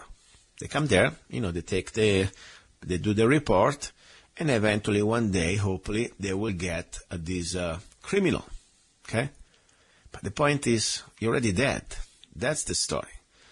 So anyway, that's why I say training is important, and you must train in a realistic way. Think about this guy, the good guy, that he had to shoot this bastard with a knife. It wasn't exactly like normally when you go to the range, you shoot at the target with your friends, family, and you know that even if you miss, nobody's gonna get hit. And so what? You took all the time you wanted to shoot at the target, and the target didn't shoot you back. It didn't charge you with a knife. It was just there. No, this is not the training you need to work for. I mean, don't get me wrong. You go by levels, okay? The first thing you want to do, yes, you will go slow, and you will get all the information how to shoot the basics down, the foundation, okay? Fundamentals. But at the same time, you got to also be sure that you start to ingrain in your training some extra situation that normally you wouldn't do at the range. For example, one thing I suggest you is to start to go, for example, this is an idea of training, get a plastic gun, one they call the red gun, okay? It can be red or blue, doesn't matter. But they are guns that they're made of plastic, they don't shoot, okay? Or even just a toy gun, but be sure that this really looks like a toy, and do this in an environment that you control. So don't do this at the park, at the public park. Probably they will call the cops on you, okay? So do it maybe in your home or something that you know that you're safe. So you got this plastic gun on you in your holster, okay? In your holster. Then you get your partner with a plastic knife, even just a stick. By the way, they sell, if you find online the place where you can buy your plastic gun or the red gun, they also sell the red knife or the training knife. Get one. They're really worth it. Or just go for Halloween. You can go around and buy a Walmart, a little plastic knife, for fun, for your kids. Anyway, that's the idea. You put yourself with your regular clothes and your handgun in your holster, okay? And then you have to add the person that would be the aggressor with a knife, okay? Believe it or not, you must be really worried about the knife. Especially if you are in a situation even within 21 feet or more. The point is, you can really run so fast. I mean, an average person can reach you out in less than 1.5 seconds, 21 feet, okay, even less. And your response time, especially if you are carrying your gun in the holster, you gotta understand that even when you shoot a bastard, it's not gonna go down immediately, because it's not just because you shot somebody, it's like instant shut down. Only if you shoot that person in the eye, let's say in the eye socket area where you reach the brain. That's called the headshot. But you need to be justifying that. First of all, you need to be able to perform that under stress. Good luck. Somebody charging you 21 feet or less or more and running, and you gotta put headshot from the holster in less than 1.5 seconds. Yeah, you can do it if you train, but not everybody does that. So you're gonna go normally for the, the center cavity mass, But there, even if you hit the heart, it's still gonna keep going. The assailant is still gonna have the type of blood into his system, especially if he's a dedicated opponent. He's gonna come and catch you or stab you. That's why I say we never really pay enough attention training at close distances with a knife, or at least against a knife assailant. Something that I would like to suggest. So start to go into the realistic mode. Start to see how fast you can deliver that 2 rounds. At the same time, start to incorporate in your training the fact that you want to move. Move out of his range, or at least move. If the guy is charging you, don't stay there just with a gun and start to keep shooting at him, because he's still going to get you. Move laterally, okay? Or just try to take some space away from you. Then also another thing, do not underestimate, you have also one hand. Let's say the support hand maybe can help you to stop the at least the stabbing process. Because sometimes, we use normally the 2 hands position is more accurate. That's true. But if somebody's stabbing you, you can use that hand to try to at least parry or to stop the hand, to block the hand of the guy with a knife. And at the same time, you can use the firing hand to shoot a close distance. So these type of trainings, of course, you should find probably schools that they do that, and they're out there, But the point is, you should really start to at least visualize realistically how things can be really different from just shooting some paper target, okay? That's what I'm saying. So that's just an idea, and I didn't want to. I couldn't transform you in some sort of a special operation shooter, but at least I would like to give you the idea. If you carry a gun for a living, or at least if you carry a gun, period, as an American, not just because you have a gun, you're ready. You need to really push yourself into different scenarios and realize what your limits are, because we all have limits, and there is nothing wrong with that. But we must admit our limits, and from there we learn, and we will move to the next stage. As I said, we're all ignorant, or we were all ignorant. We're always going to be ignorant to something, because we never know everything. But once we understand that we know what we do not know, at least we understand what we do not know, it's our duty, especially as a gun owners, to try to be better. Because this is serious. Think about this guy at the mall. He saved life. And he didn't take any innocent life, because it could have been a disaster. He could have somehow shot somebody by accident, or maybe he could have, maybe even just give an extra weapon to the terrorist. Even maybe the guy didn't know how to shoot at the guy, but still. So anyway, the name, by the way, is Jason Falconer, okay? And he's a distinguished graduate in Frontside 4-Day defensive handgun class way back in 2009. Okay, so this guy, it is really a guy that we need to get inspiration from him. Jason shot a Somali-born Muslim terrorist dressed as a security guard as he stabbed 9 innocent victims before Jason ended the attack with well-placed hits from his concealed handgun. Think about it. What if this guy was, there was not this guy there? Okay? So Jason Falconer, you are my hero. You are the example of what good people with guns can do. The only way to stop bad people out there with guns is going to be good people with guns. That's the idea. It's with the people. Okay? So please, let's get inspiration. Let's learn from that.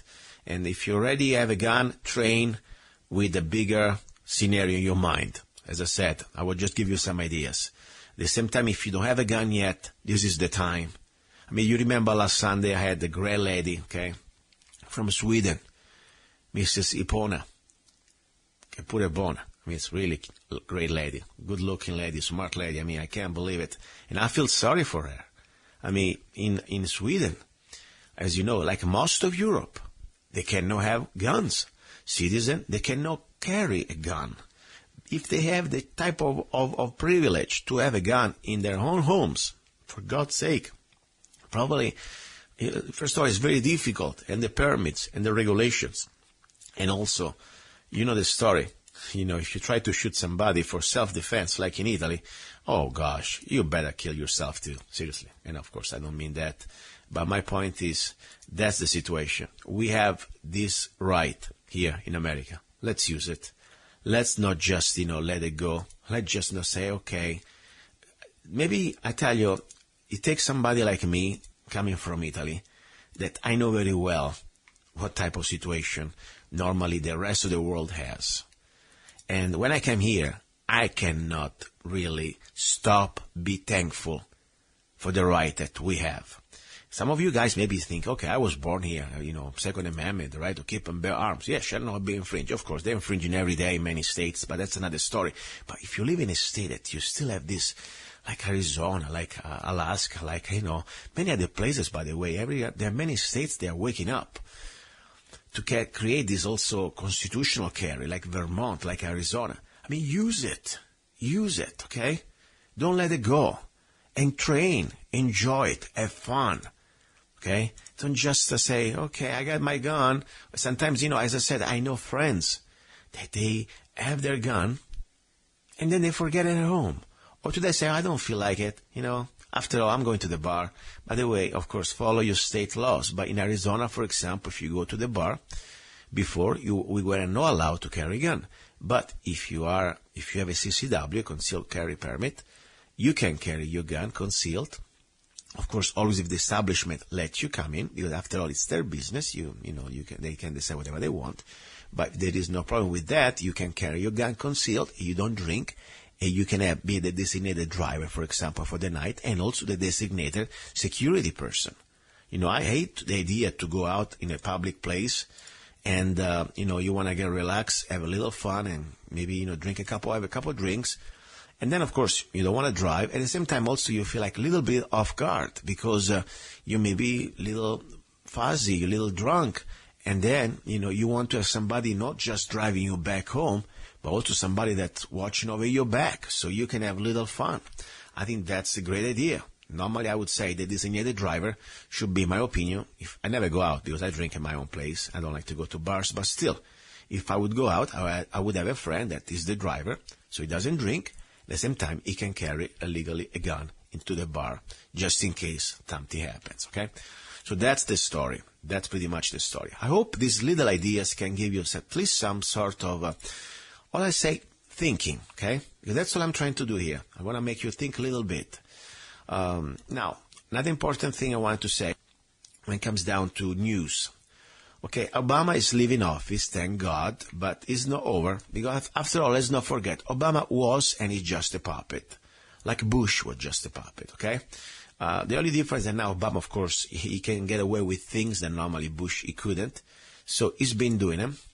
But the job is not over yet. They tried to completely, remember the Small Arms Treaty was signed by Kerry, and the Obama administration, of course, pushed for it. It's not being ratified by the Senate, but Obama still wants to do it. Now, I don't know what's going to happen in the next few months. We are really almost at the end. And the last 60 days for these elections are going to be probably the most stressful days. And as I said, I'm never going to say that, what is his name? Trump is the solutions to everything. Honestly, Trump, I don't have no idea what's going to be with Trump. Because if you look at his, also what he says today, there's a lot of things that are not exactly what you get from a constitutionalist. The guy is, for me, is an hybrid at the best. But the point is, we know very well, one thing I know for sure. If we get Hillary, it's going to be civil war. Simple as that. We're going to have a criminal. She's a criminal. I mean, Trump may be a businessman, may be somebody we may agree or not on everything, could be a clown or an actor, whatever. But Hillary is a freaking criminal.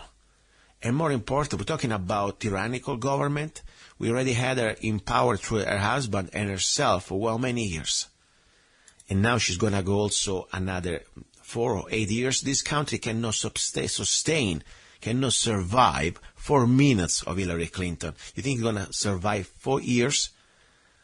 On top, she's a freaking liar. And she's everything you can. And she told you in our face, when it comes down to Second Amendment, no, this is not the right.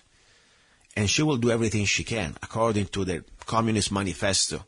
That is not even about communism, it's about the elite. They want to disarm humanity. That's what they're trying to do. And by the way, this is not the topic, of course.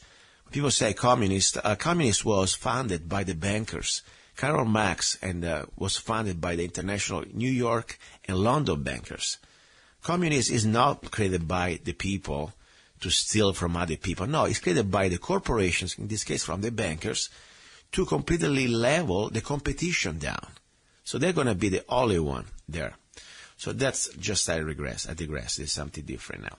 Another thing I would like to share with you. By the way, we talk a little bit about training. We talk about deals. We talk a little bit about what's going on. I would like to say an important place that I really think you should go for also looking for magazines, because magazines never enough. Okay, never enough. If you have a gun, my opinion, you should have at least 20 magazines. People say, what? Yes, because magazines, first of all, they are value. You buy today a magazine, it's going to cost you more tomorrow. So buy now, and they break. Sometimes you need to replace parts, or maybe you just lose them. And a gun without magazine is going to be not really good to shoot, okay? So that's my point. So what I would like to suggest to you is a good place. It's called CDNN, Charlie Delta, November, Sports, okay?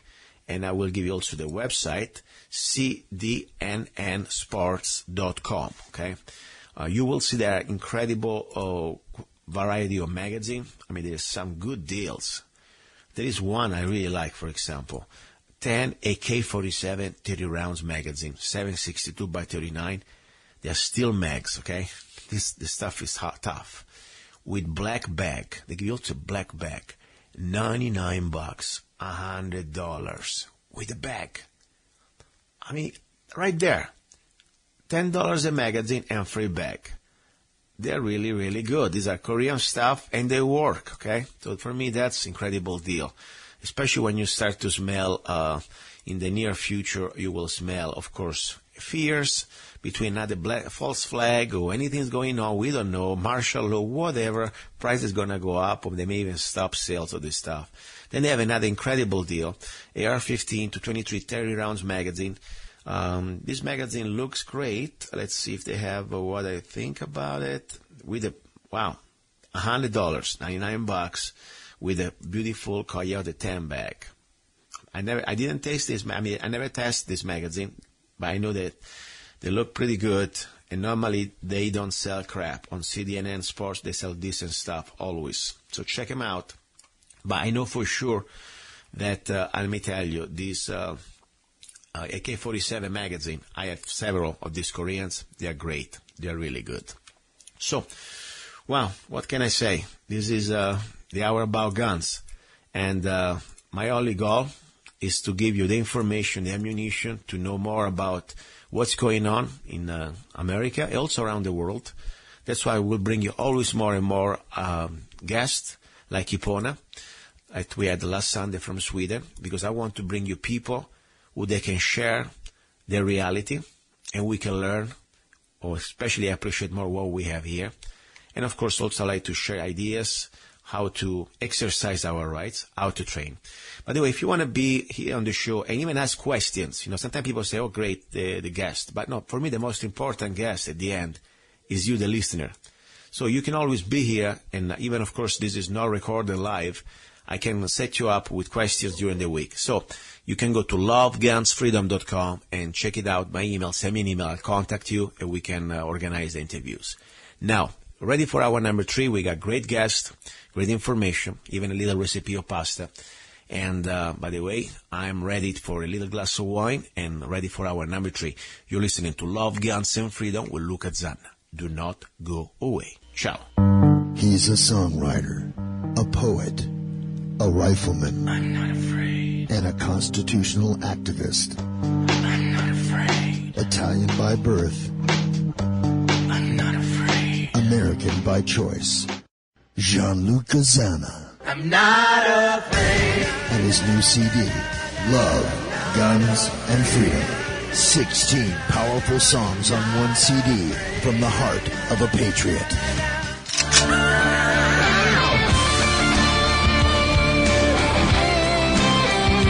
For download or to order the CD, go to www.lovegunsfreedom.com.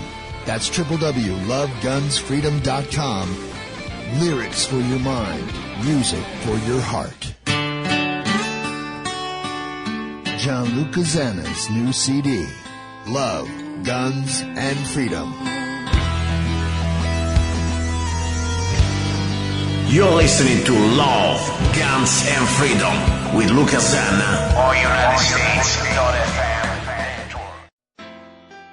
Have you ever met someone on an online dating site and thought, wow, this guy is perfect for me, or she is simply amazing, only to find out they were hiding a deep, dark secret? They plan to vote for Hillary. FreedomLovers.us was created for singles who want to exchange ideas and a love for freedom. People who are looking for solutions to create and defend freedom in the real world, and at the same time getting that once-in-a-lifetime chance to find their true soulmate. Whether you are interested in meeting your soulmate, making new friends, networking, or hanging out with that like-minded liberty lover, visit FreedomLovers.us. It's the first free dating site and community. So patriots, don't waste your time with other dating sites. FreedomLovers.us is the place where like-minded singles really click. Here we go, guys. You're listening to Love, Guns, and Freedom with luca-zanna on KTOX 1340 AM and on United States.FM network. Final hour, the hour about love. You know, last week we had a nice little recipe, then we share interesting story of compassion and voluntarism about an organization. This hour is about humanity. You know, that's the way I want to call it love, but everything can be love. When you feel something, when you want to do something good, when you want to be a human being, okay? And there, of course, there is a dark side of human being, but there's also a good side. I believe that. That, for me, can be called love.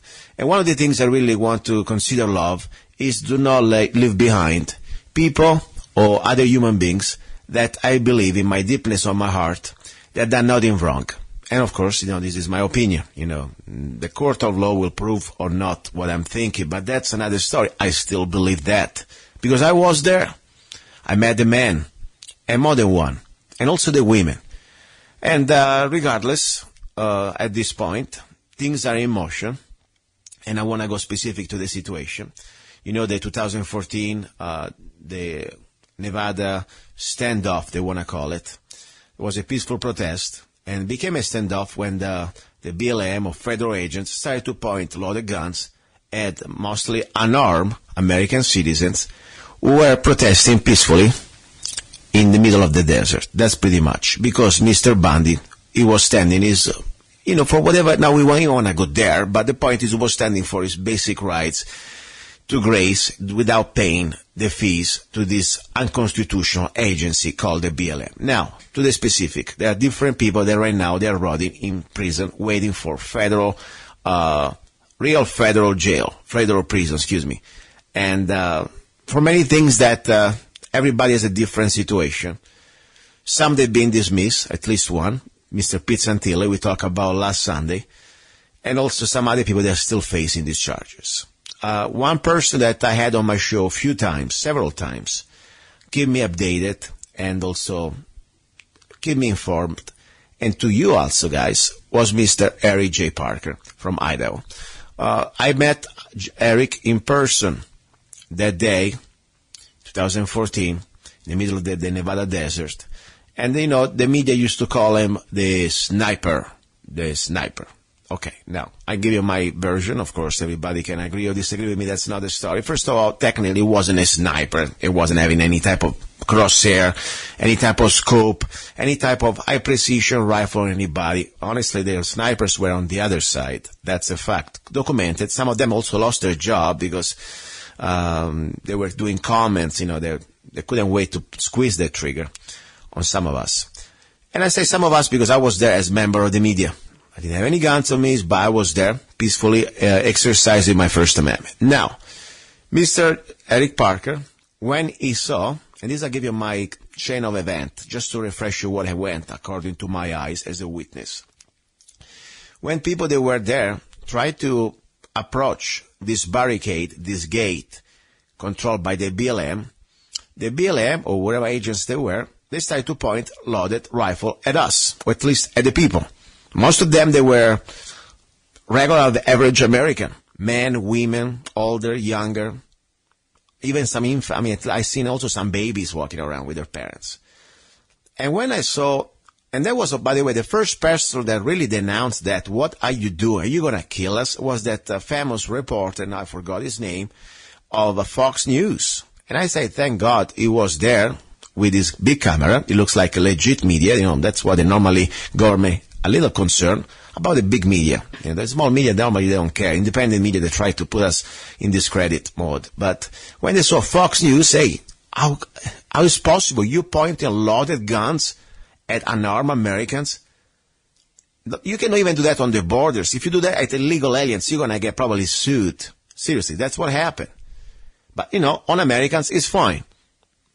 So, people like Mr. Parker, what he did, when he saw that they draw the first gun on us, he said, wait a second, you can't do that.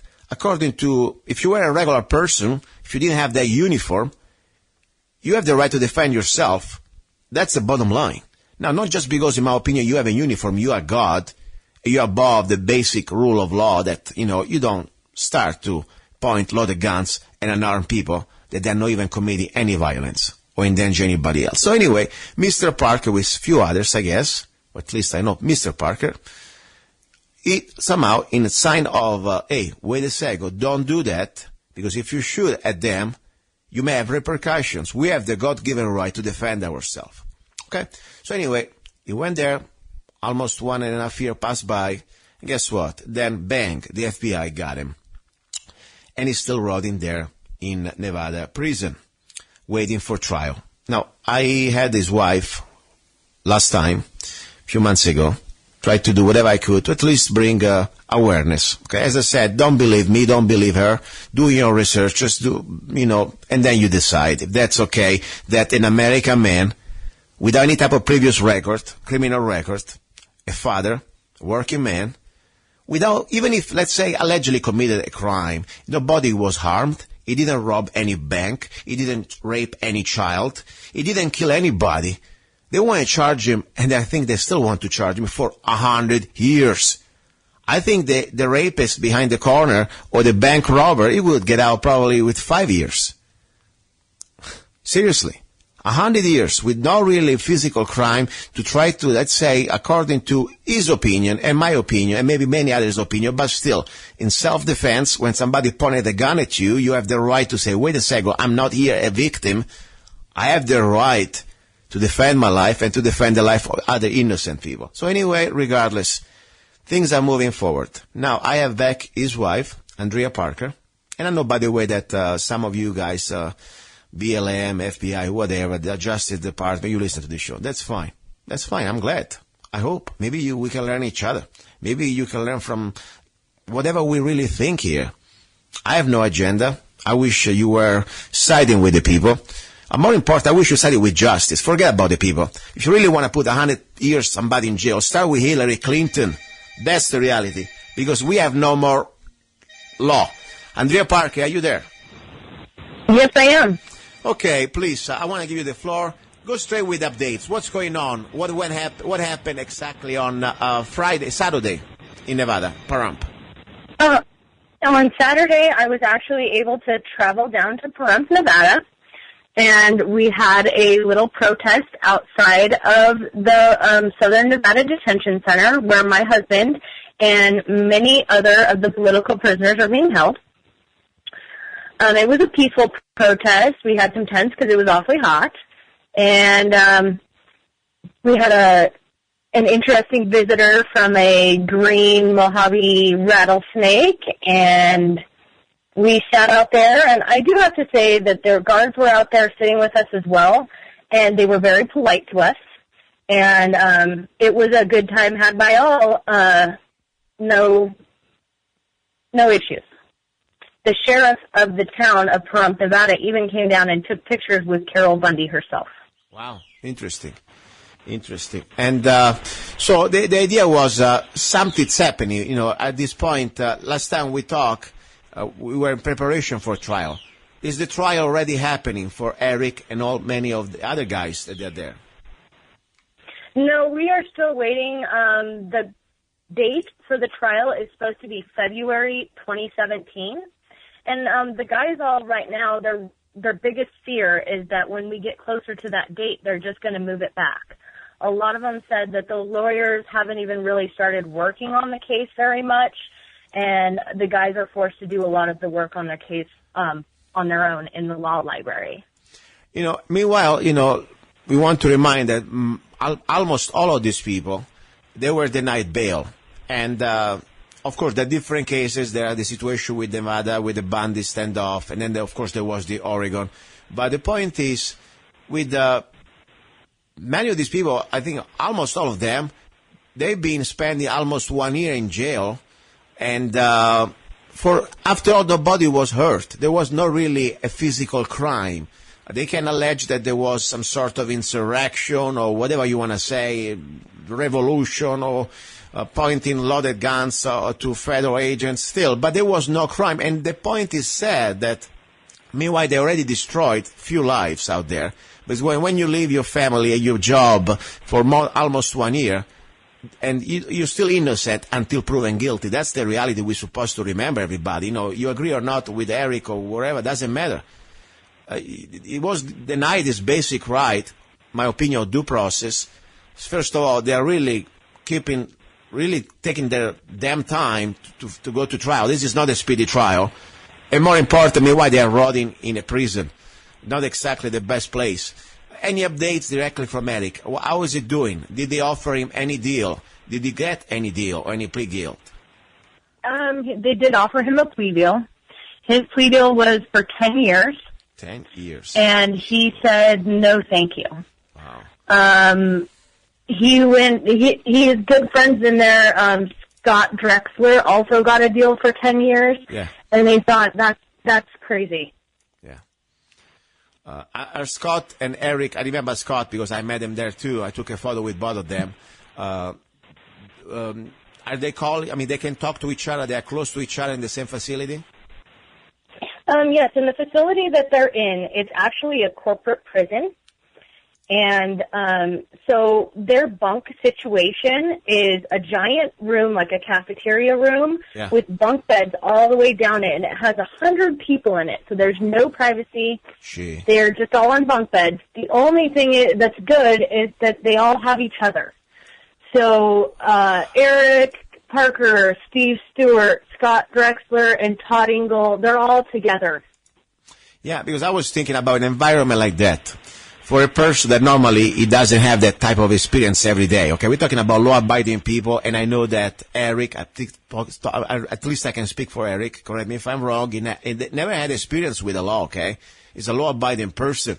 So it's not like you grow up in that type of environment and you are in jail and day after day, It's kind of a rough place. They are evil people out there. I would even feel comfortable to sleep in the middle of the night or even just to lay down in a moment, lay my back to somebody else. I mean, what's going on? Did they tell you anything dramatic or something that unfortunately could happen in a situation like that?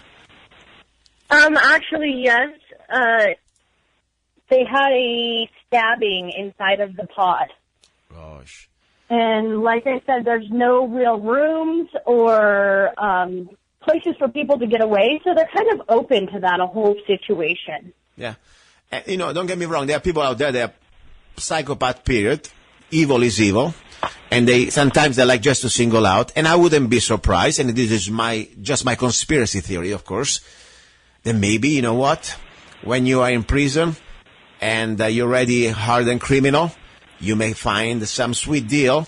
Why don't you go there and provoke that person? Why don't you go there and knock him down, maybe? Just to give them some extra pain and misery so they will really get a deal and maybe they may get a better place. Seriously, I mean, this is the evil people from both sides, not just the people rotting in jail. I think the real criminals right now are on the other side. And this is me talking, by the way. Don't take it on Mr. Parker or Mrs. Parker.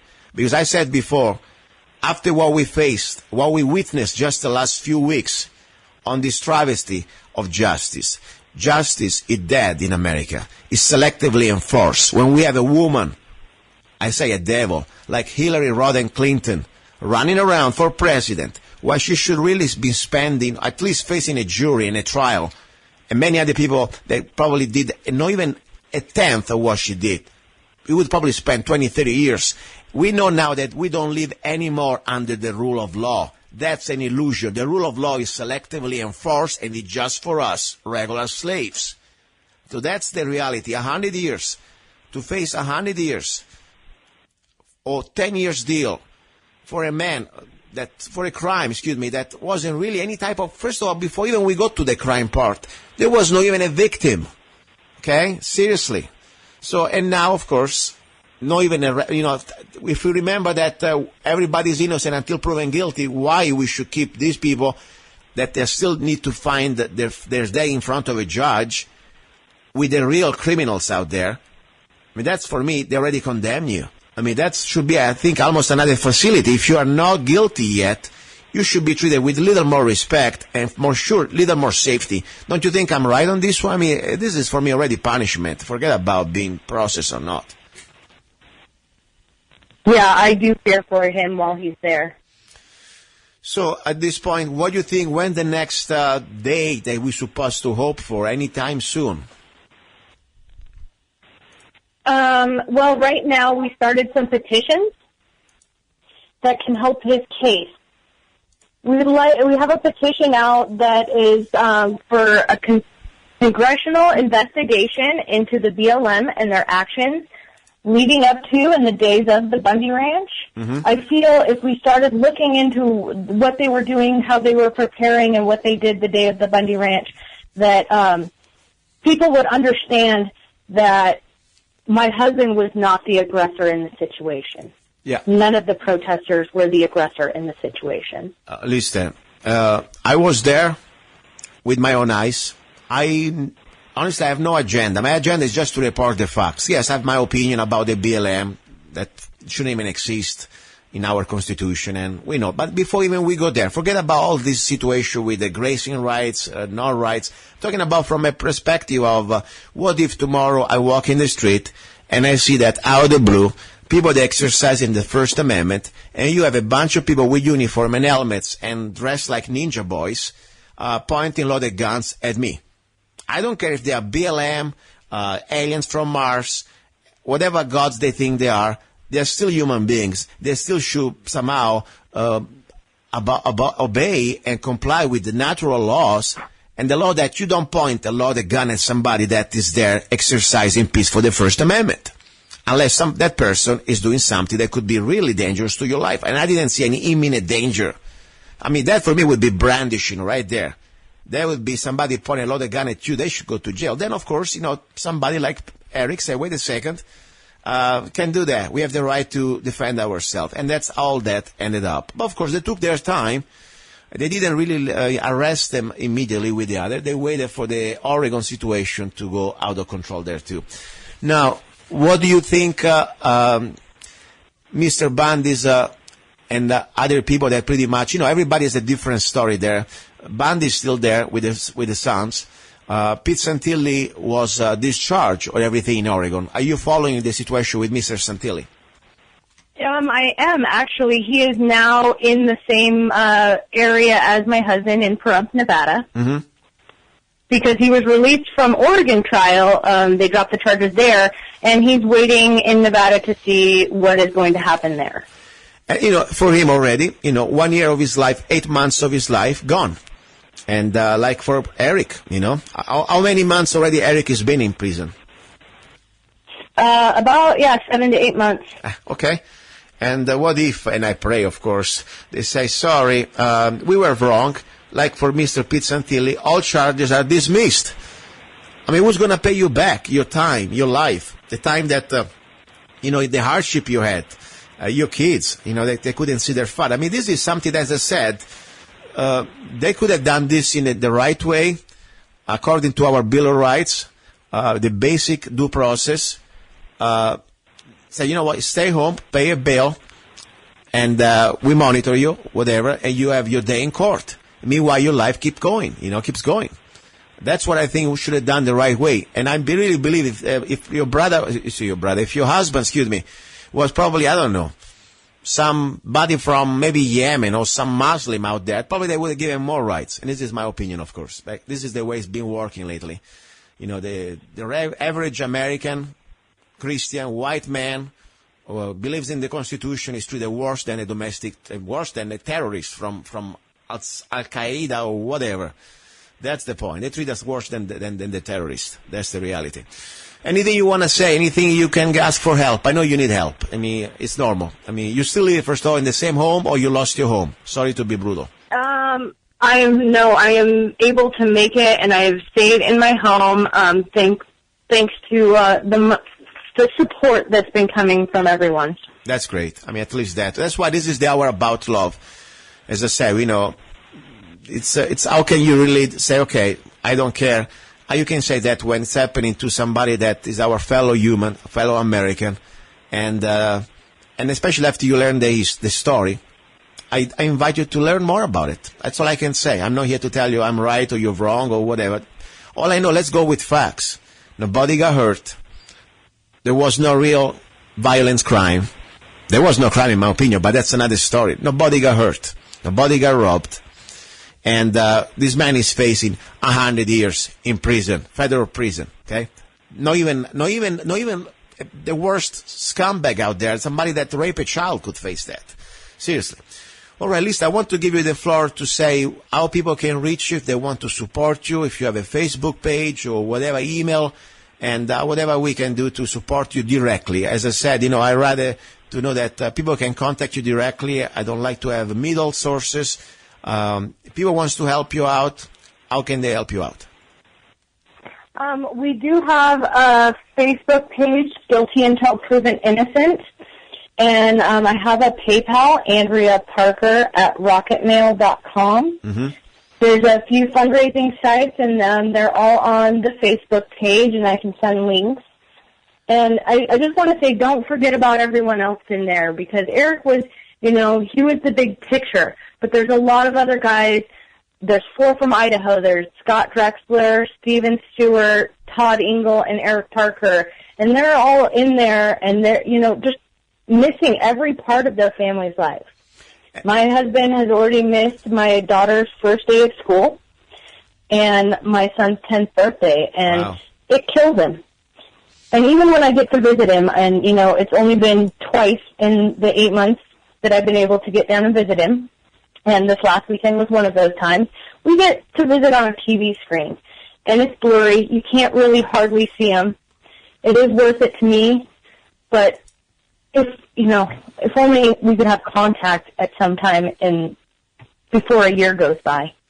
No, I understand. And by the way, this is not a place to talk about private prison, but that's another story too that we should never forget. That's become like complete fascism, in my opinion. When you have now a profit corporation, and by the way, I'm all for profit, I'm all for private corporations. I don't believe in government that should do much, but one of the few things the government should do is administer justice. Because when justice becomes a business, guess what? We are the customers. And they need customers. They need customers, 90% occupancy. Otherwise, they will sue the state. That's the scary, type of system that now we are creating with private prisons. It's like completely a monster that is feeding on us. And he wants bigger and bigger. He wants to get bigger and bigger, and he needs more and more customers. So you will see it's all not by accident. The people now, they're waiting and rotting in jail every day because guess what? Every day you stay there, it's more money they make. That's the idea. All right, listen, Andrea, I appreciate your input. And by the way, if you see, when you talk to Eric, say every other guys out there, unfortunately, I'm just a humble local radio show. I have a weekly radio show. I don't have a daily show. But every other person there that is still rotting and they wants to have a voice, I'm here for them. Just tell them to contact me directly, okay? All right. Thank you so much. All right. Okay, this is luca-zanna. You're listening to Love, Guns, and Freedom with luca-zanna again. I'm kind of confused now. I need a glass of wine, and guess what? We're going to have a little fun now. I'm going to share with you a little recipe. Last Sunday we did this spaghetti with organic tomato and basil, and today I'm going to do something easier and quicker, and by the way, that was easy too. Don't get me wrong. Okay, don't go away. You're listening to Love, Guns, and Freedom with luca-zanna. Ciao. Hey, you. Yes, I'm talking to you. You deserve a break. Enjoy a moment of indulgence. It's time for Zanna Coffee. Guilt-free pleasure. Zanna Coffee is the organic coffee to amplify your senses and enhance love for life, liberty, and the pursuit of happiness. Only the best organic and GMO-free coffee beans from around the world that I selected. Zanna Coffee brings you happiness in every cup. Fair trade certified, sustainable organic coffee. That means we do not use slaves. Free Zanna songs with every coffee bag. Find Zanna Coffee at www.zannacoffee.com. www.zannacoffee.com. Get your coffee bag now. Don't be cheap. Life is too short and you deserve the best. Zanna Coffee. Here we go, guys and girls. You're listening to Love, Guns, and Freedom with luca-zanna on KTOX 1340 AM and on United States.FM network. This is the hour about love. We had before the wife of Eric J. Parker, rotting in jail, waiting for a trial. And now, of course, we go back to more normal things.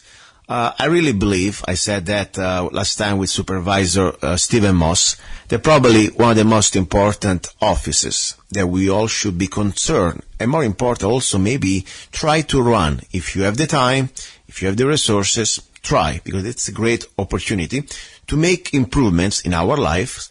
It is a local office. Now, many people think, oh, Congress, oh, the president. You know what? Screw them. Seriously, it's kind of another world for me. 90% of our life can be made better and can be improved and can be, we can retain our rights if we had good, decent human beings, Americans who understand the Constitution at our local office, starting from your city council, your county supervisor, your school boards. Very important. Why so important? Sometimes I believe that the school board probably is one of the most underestimated positions. First of all, it is about the future of America, our next generation. I think it was Lenin said, give me your children for 5 years or so, they're going to be mine, no more yours. And that's exactly what how tyranny works. They use the school system to pretty much indoctrinate our kids. That's number one, my concern when it comes down to education. Because it is not education, it is re-education. Okay? That's why we need to be very aware. That's why I also believe that also we must have people that at least they try to get involved in understanding, not just, of course, the programs. I think it's very important also the curriculum.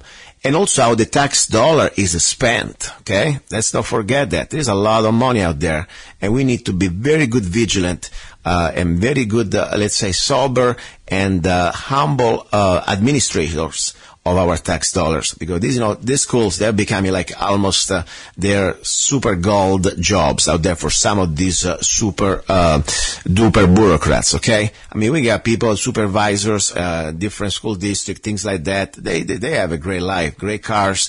Nothing to compare to what it could be in the private business with pensions and things like that. This is our dollars. So I think we need to have people, regular guys, regular ladies that they want to be involved and try to be part of the system. Now, as I said, this show we go from international things, international guests, and now we go back to our local Golden Valley, Kingman area. And I think it's very important because it is beyond Kingman, it is beyond Arizona. Hopefully this can inspire also people from other parts of the world to get involved. That's the idea. Now, I have this gentleman. Let me shut up because I always talk so much when I get in this type of tangent. His name is Corky. His last name is Cates. Hopefully I got it down right. and is running for a position here in Kingman for the Unified School District position, the board. Let me just shut up and let me get Corky. Corky, are you there? Yes, I am here. Nice to meet you, Corky. Thank you very much, first of all, to approach me, because, it's always an honor for me when somebody say, can I be on your show? I thank you, because for me to be giving the opportunity to my listeners to have your side of the story, or at least who you are, it's another better service I can offer to my listeners. I want to have listeners that can be informed and they can make their own decisions. So that's why I give you the microphone, and I'll let you introduce yourself. And please, just to be sure I got it down right, remind everybody what type of position you're running for and exactly who you are. Go ahead. My name is Corky K, and I am running for KUSD School Board of Kingman Unified School District. And that's my position, and I am trying to help better our special ed kids and see what we can do to help them be treated equally, and what they can do, and instead of them being an outcast in the schools, we can try to pull them in as one unit at the school instead of them being an outcast in the room. Okay, so you're a father, I understand. You got beautiful daughters. At least, you try to be a good dad, try to be responsible for their future. That pretty much, why did you get motivated out of the blue to get involved in politics? Because this is also politics. You're running for office. Why?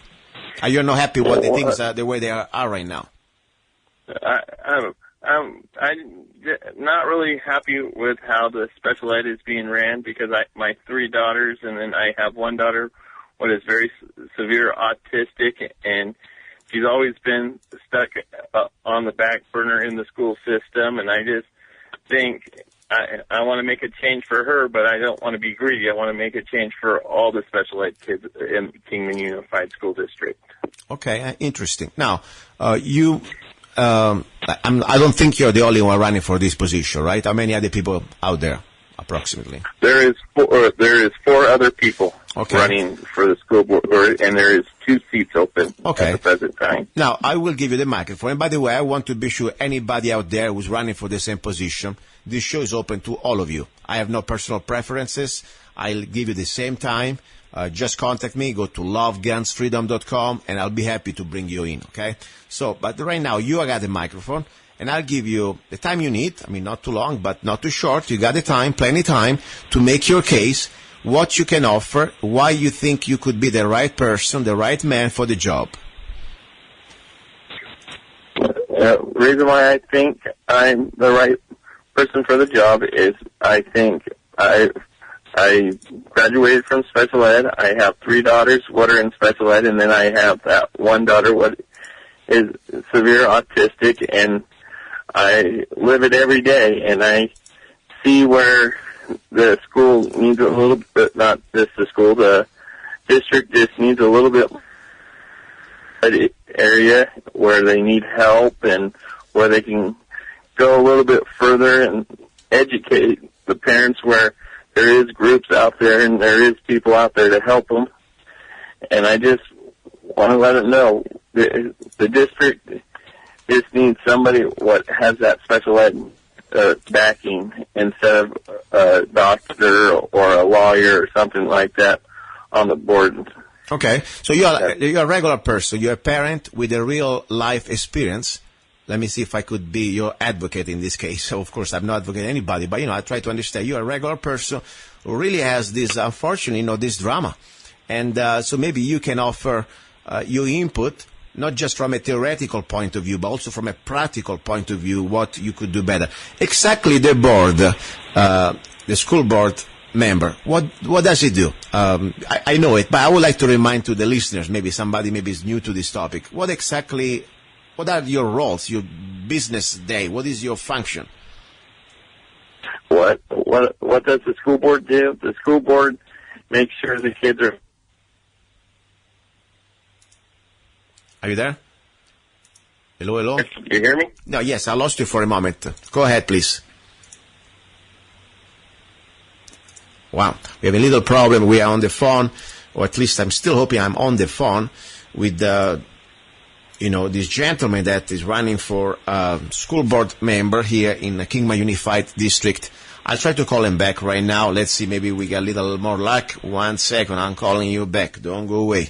Hey, somehow, this is part of the show. There is no editing really, unless something that needs to be edited, but we try to be as live as possible. And don't forget your idiot here, right? Myself. I am doing everything by myself. So, doing the phone calls and producing. Hello? Corky, are you there? Hello, Corky? I think we're having a problem with Corky.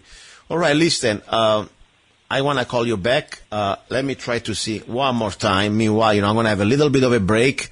Don't forget, if you want to support the show, there is a way. Go to www.zannacoffee.com. www.zannacoffee.com. A little break, and we go back into the show. You're listening to Love, Guns, and Freedom. Trying to bring back here Corky Cates on the air on Love, Guns, and Freedom. Don't go away. He's a songwriter, a poet, a rifleman. I'm not afraid. And a constitutional activist. I'm not afraid. Italian by birth. I'm not afraid. American by choice. Luca-Zanna. I'm not afraid. And his new CD, Love, Guns, and Freedom. 16 powerful songs on one CD from the heart of a patriot.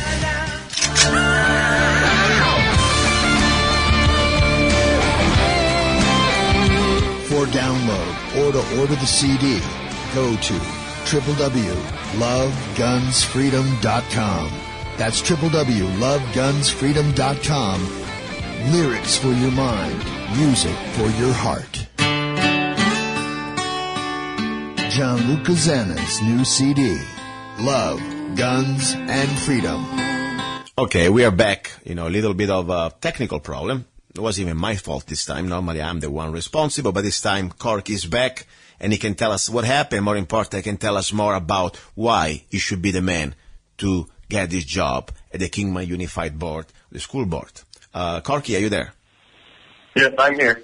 I dropped my phone. It broke my phone. It shattered my phone, but I guess we're all human. But, no problem. No problem. Everything's good. So listen, yes, we were talking about, I was giving you the floor. The point is, there are other people running for the same position. You told us that, just to recuperate, just to remind everybody what's going on, that, you have real life experience in this type of situation with special needs kids. You have 3 daughters, and one of them, she's really neat. Now, question is also, what exactly the duty as a board member? What exactly you would be entitled to do? What type of input you could provide?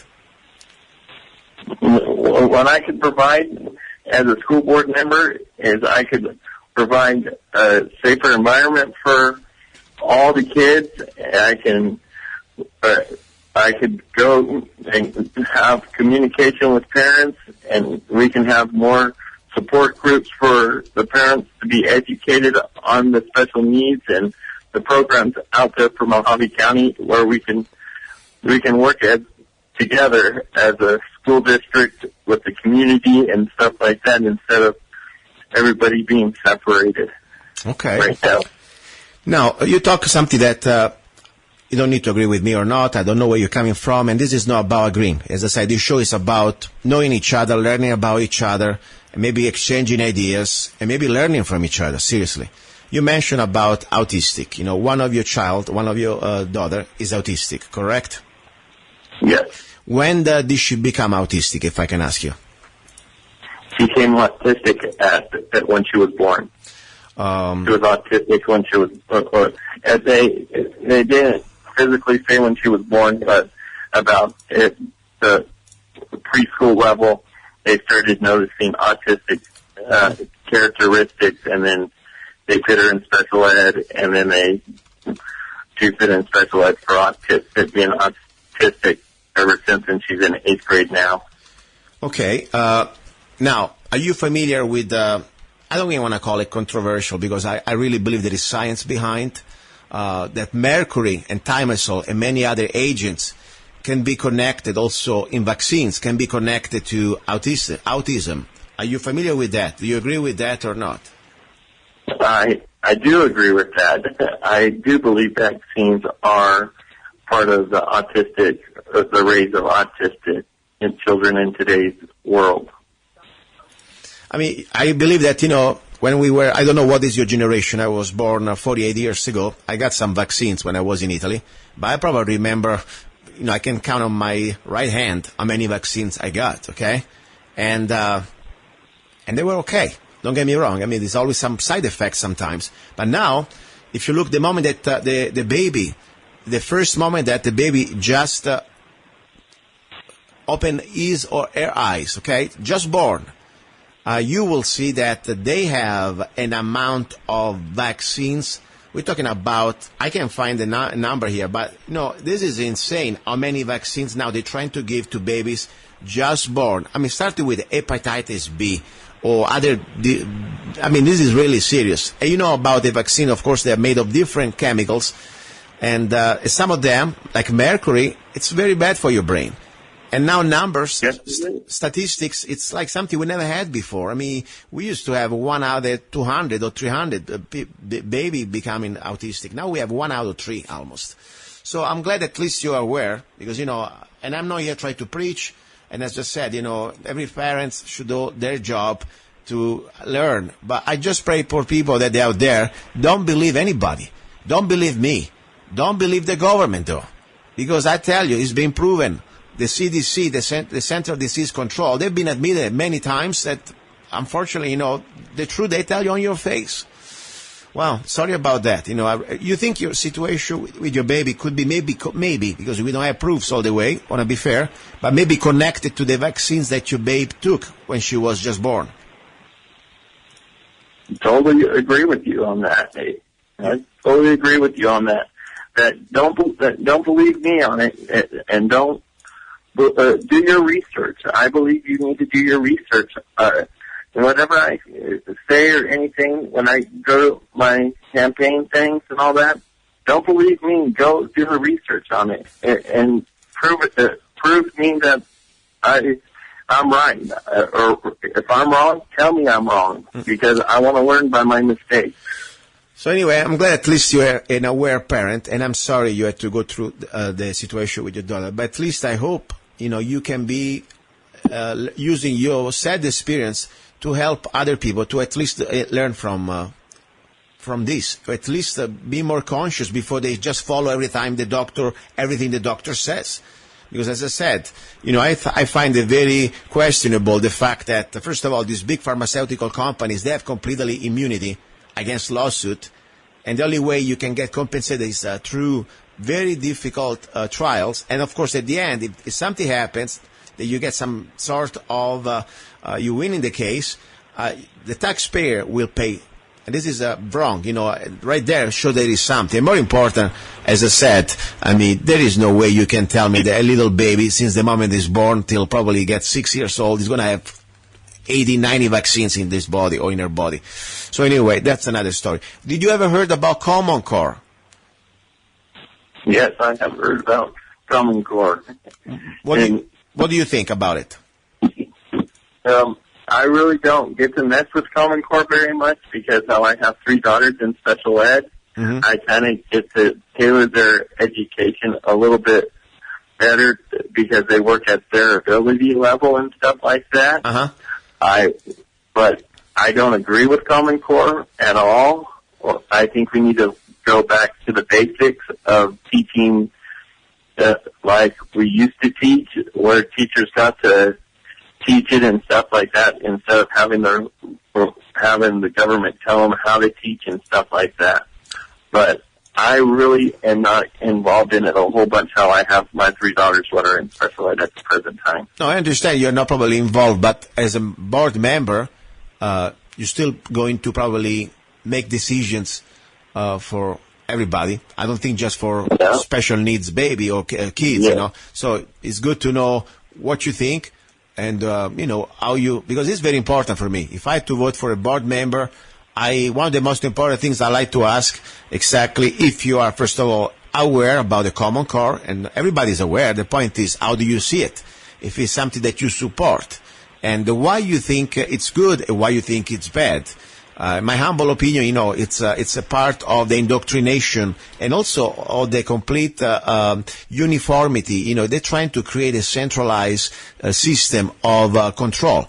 It's not just politically, but also in the education system. And everything centralized can be easily compromised, can be easily manipulated and abused. And that's the bottom line. And, of course, their program sucks on top. I don't know if you've ever seen the mathematics according to... Oh, yeah, the program does suck. It's terrible the way they have it laid out for these teachers. And it's indoctrination. It is not even about anymore just being stupid. Seriously, it's also indoctrination. Comes down to basic civil education. They call it civil rights education. I used to call it constitution and the foundation. They're rewriting everything. The Second Amendment, they don't even want to talk about it. If they talk about it, it's the right of the militia. Basic things like that. And of course, look at mathematics. 2 plus 2, maybe it's 5, if you like it. Not even 4 anymore. Make everything so difficult. And so more important, all this common core was written by corporations. I have nothing against private corporations. I'm all for private business, but this is not private business. These are private monsters that they control the government. It's different. So anyway, I'm glad that you're aware. If people want to reach you out and ask you more questions and maybe support you, help you out, how can they do that? They can give me I have a phone number. My number is 928-530-2587. And I have an email address you can get a hold of me by. It's corky.cates@gmail.com. And I will get back to you in a timely manner. All right. At least I wish you my best. As I said on the show, I do not endorse anybody because I'm here just to provide a microphone, but I'm glad that you, as a regular guy, running for this important office in our community. Thank you very much. Okay, you're listening to Love, Guns, and Freedom with luca-zanna. Do not go away. As I said, if anybody else, other candidates are running for the position, same position of Corky, you're welcome to be on the show. I will give you exactly the same time. Okay? Now, let's finish up. We have this Italian great recipe of spaghetti aglio olio peperoncino, and I'll translate later what it means. Be ready because I'm hungry, and wine is going to start to be right now running wild on the show.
Here we go, guys and girls. Final part of the final hour. You're listening to Love, Guns, and Freedom with luca-zanna.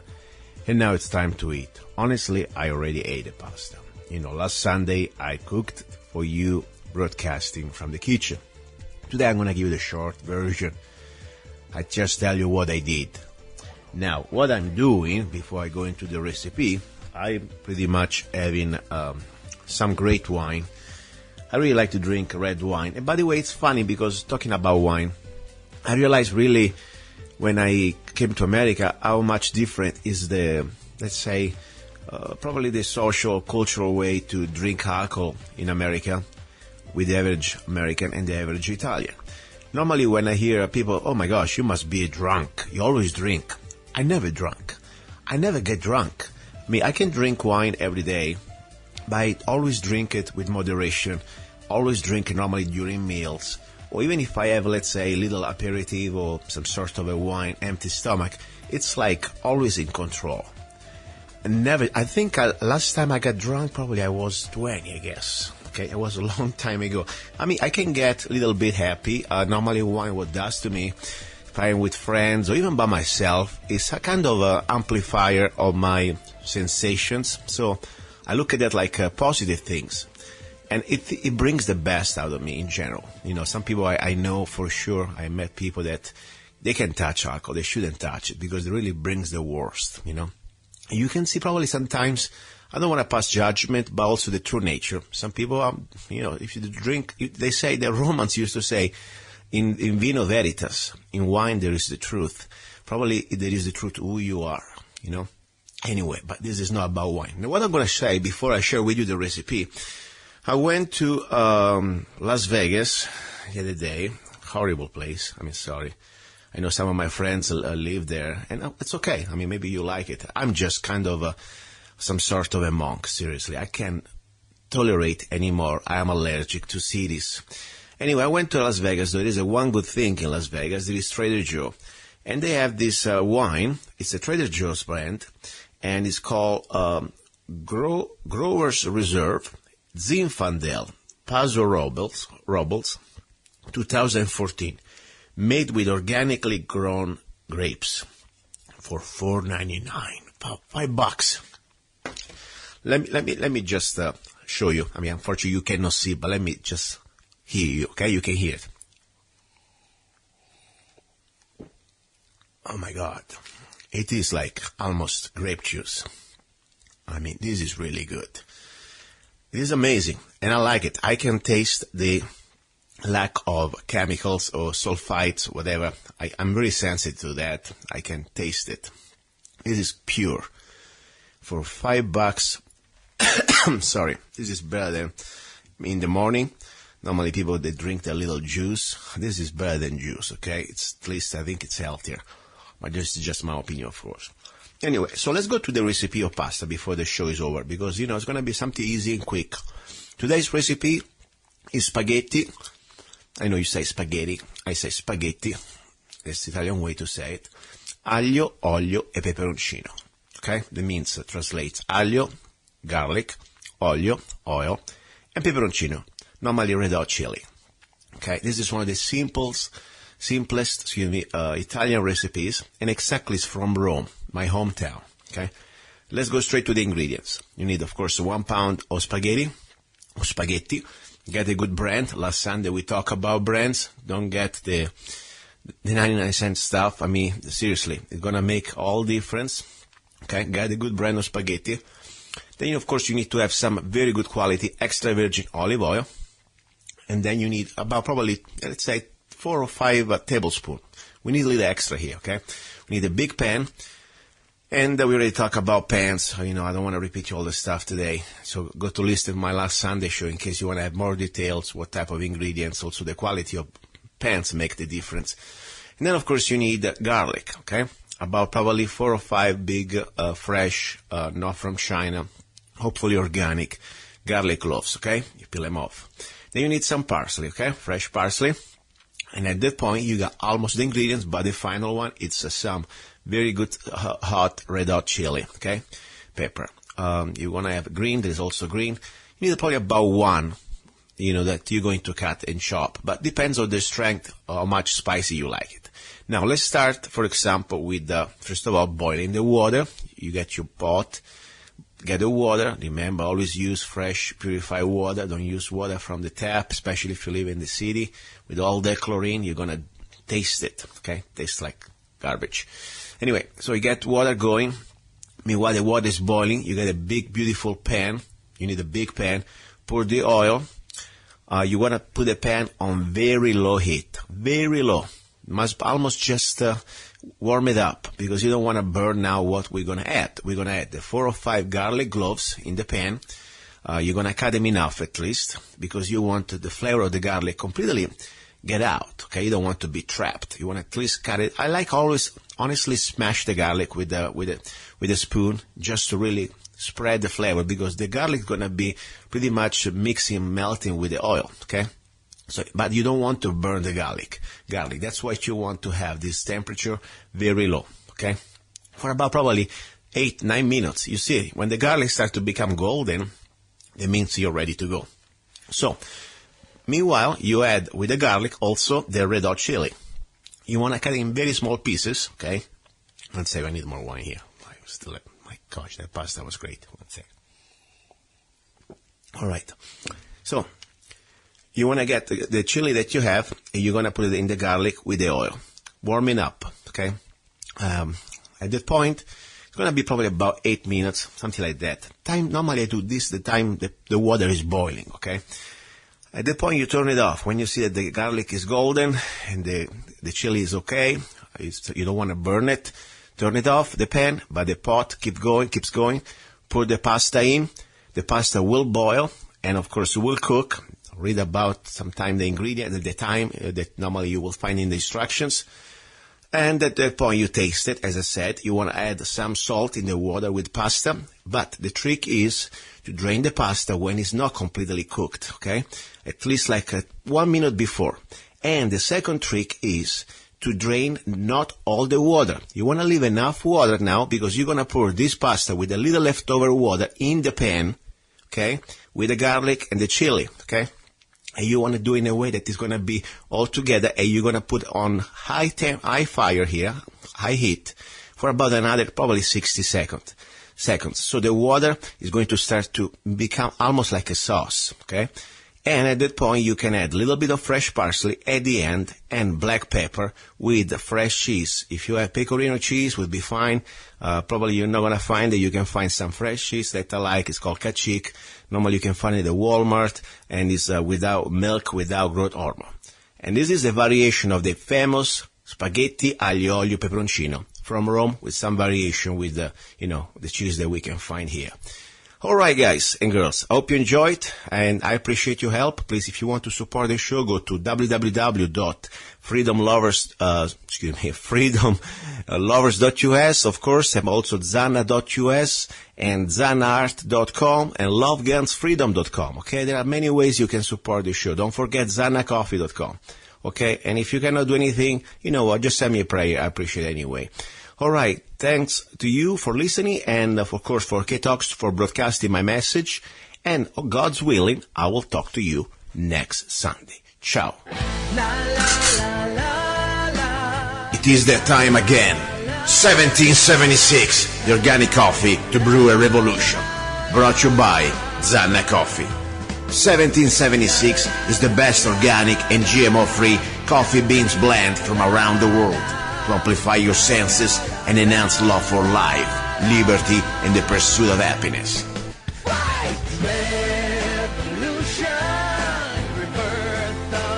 Zanna Coffee brings you happiness in every cup.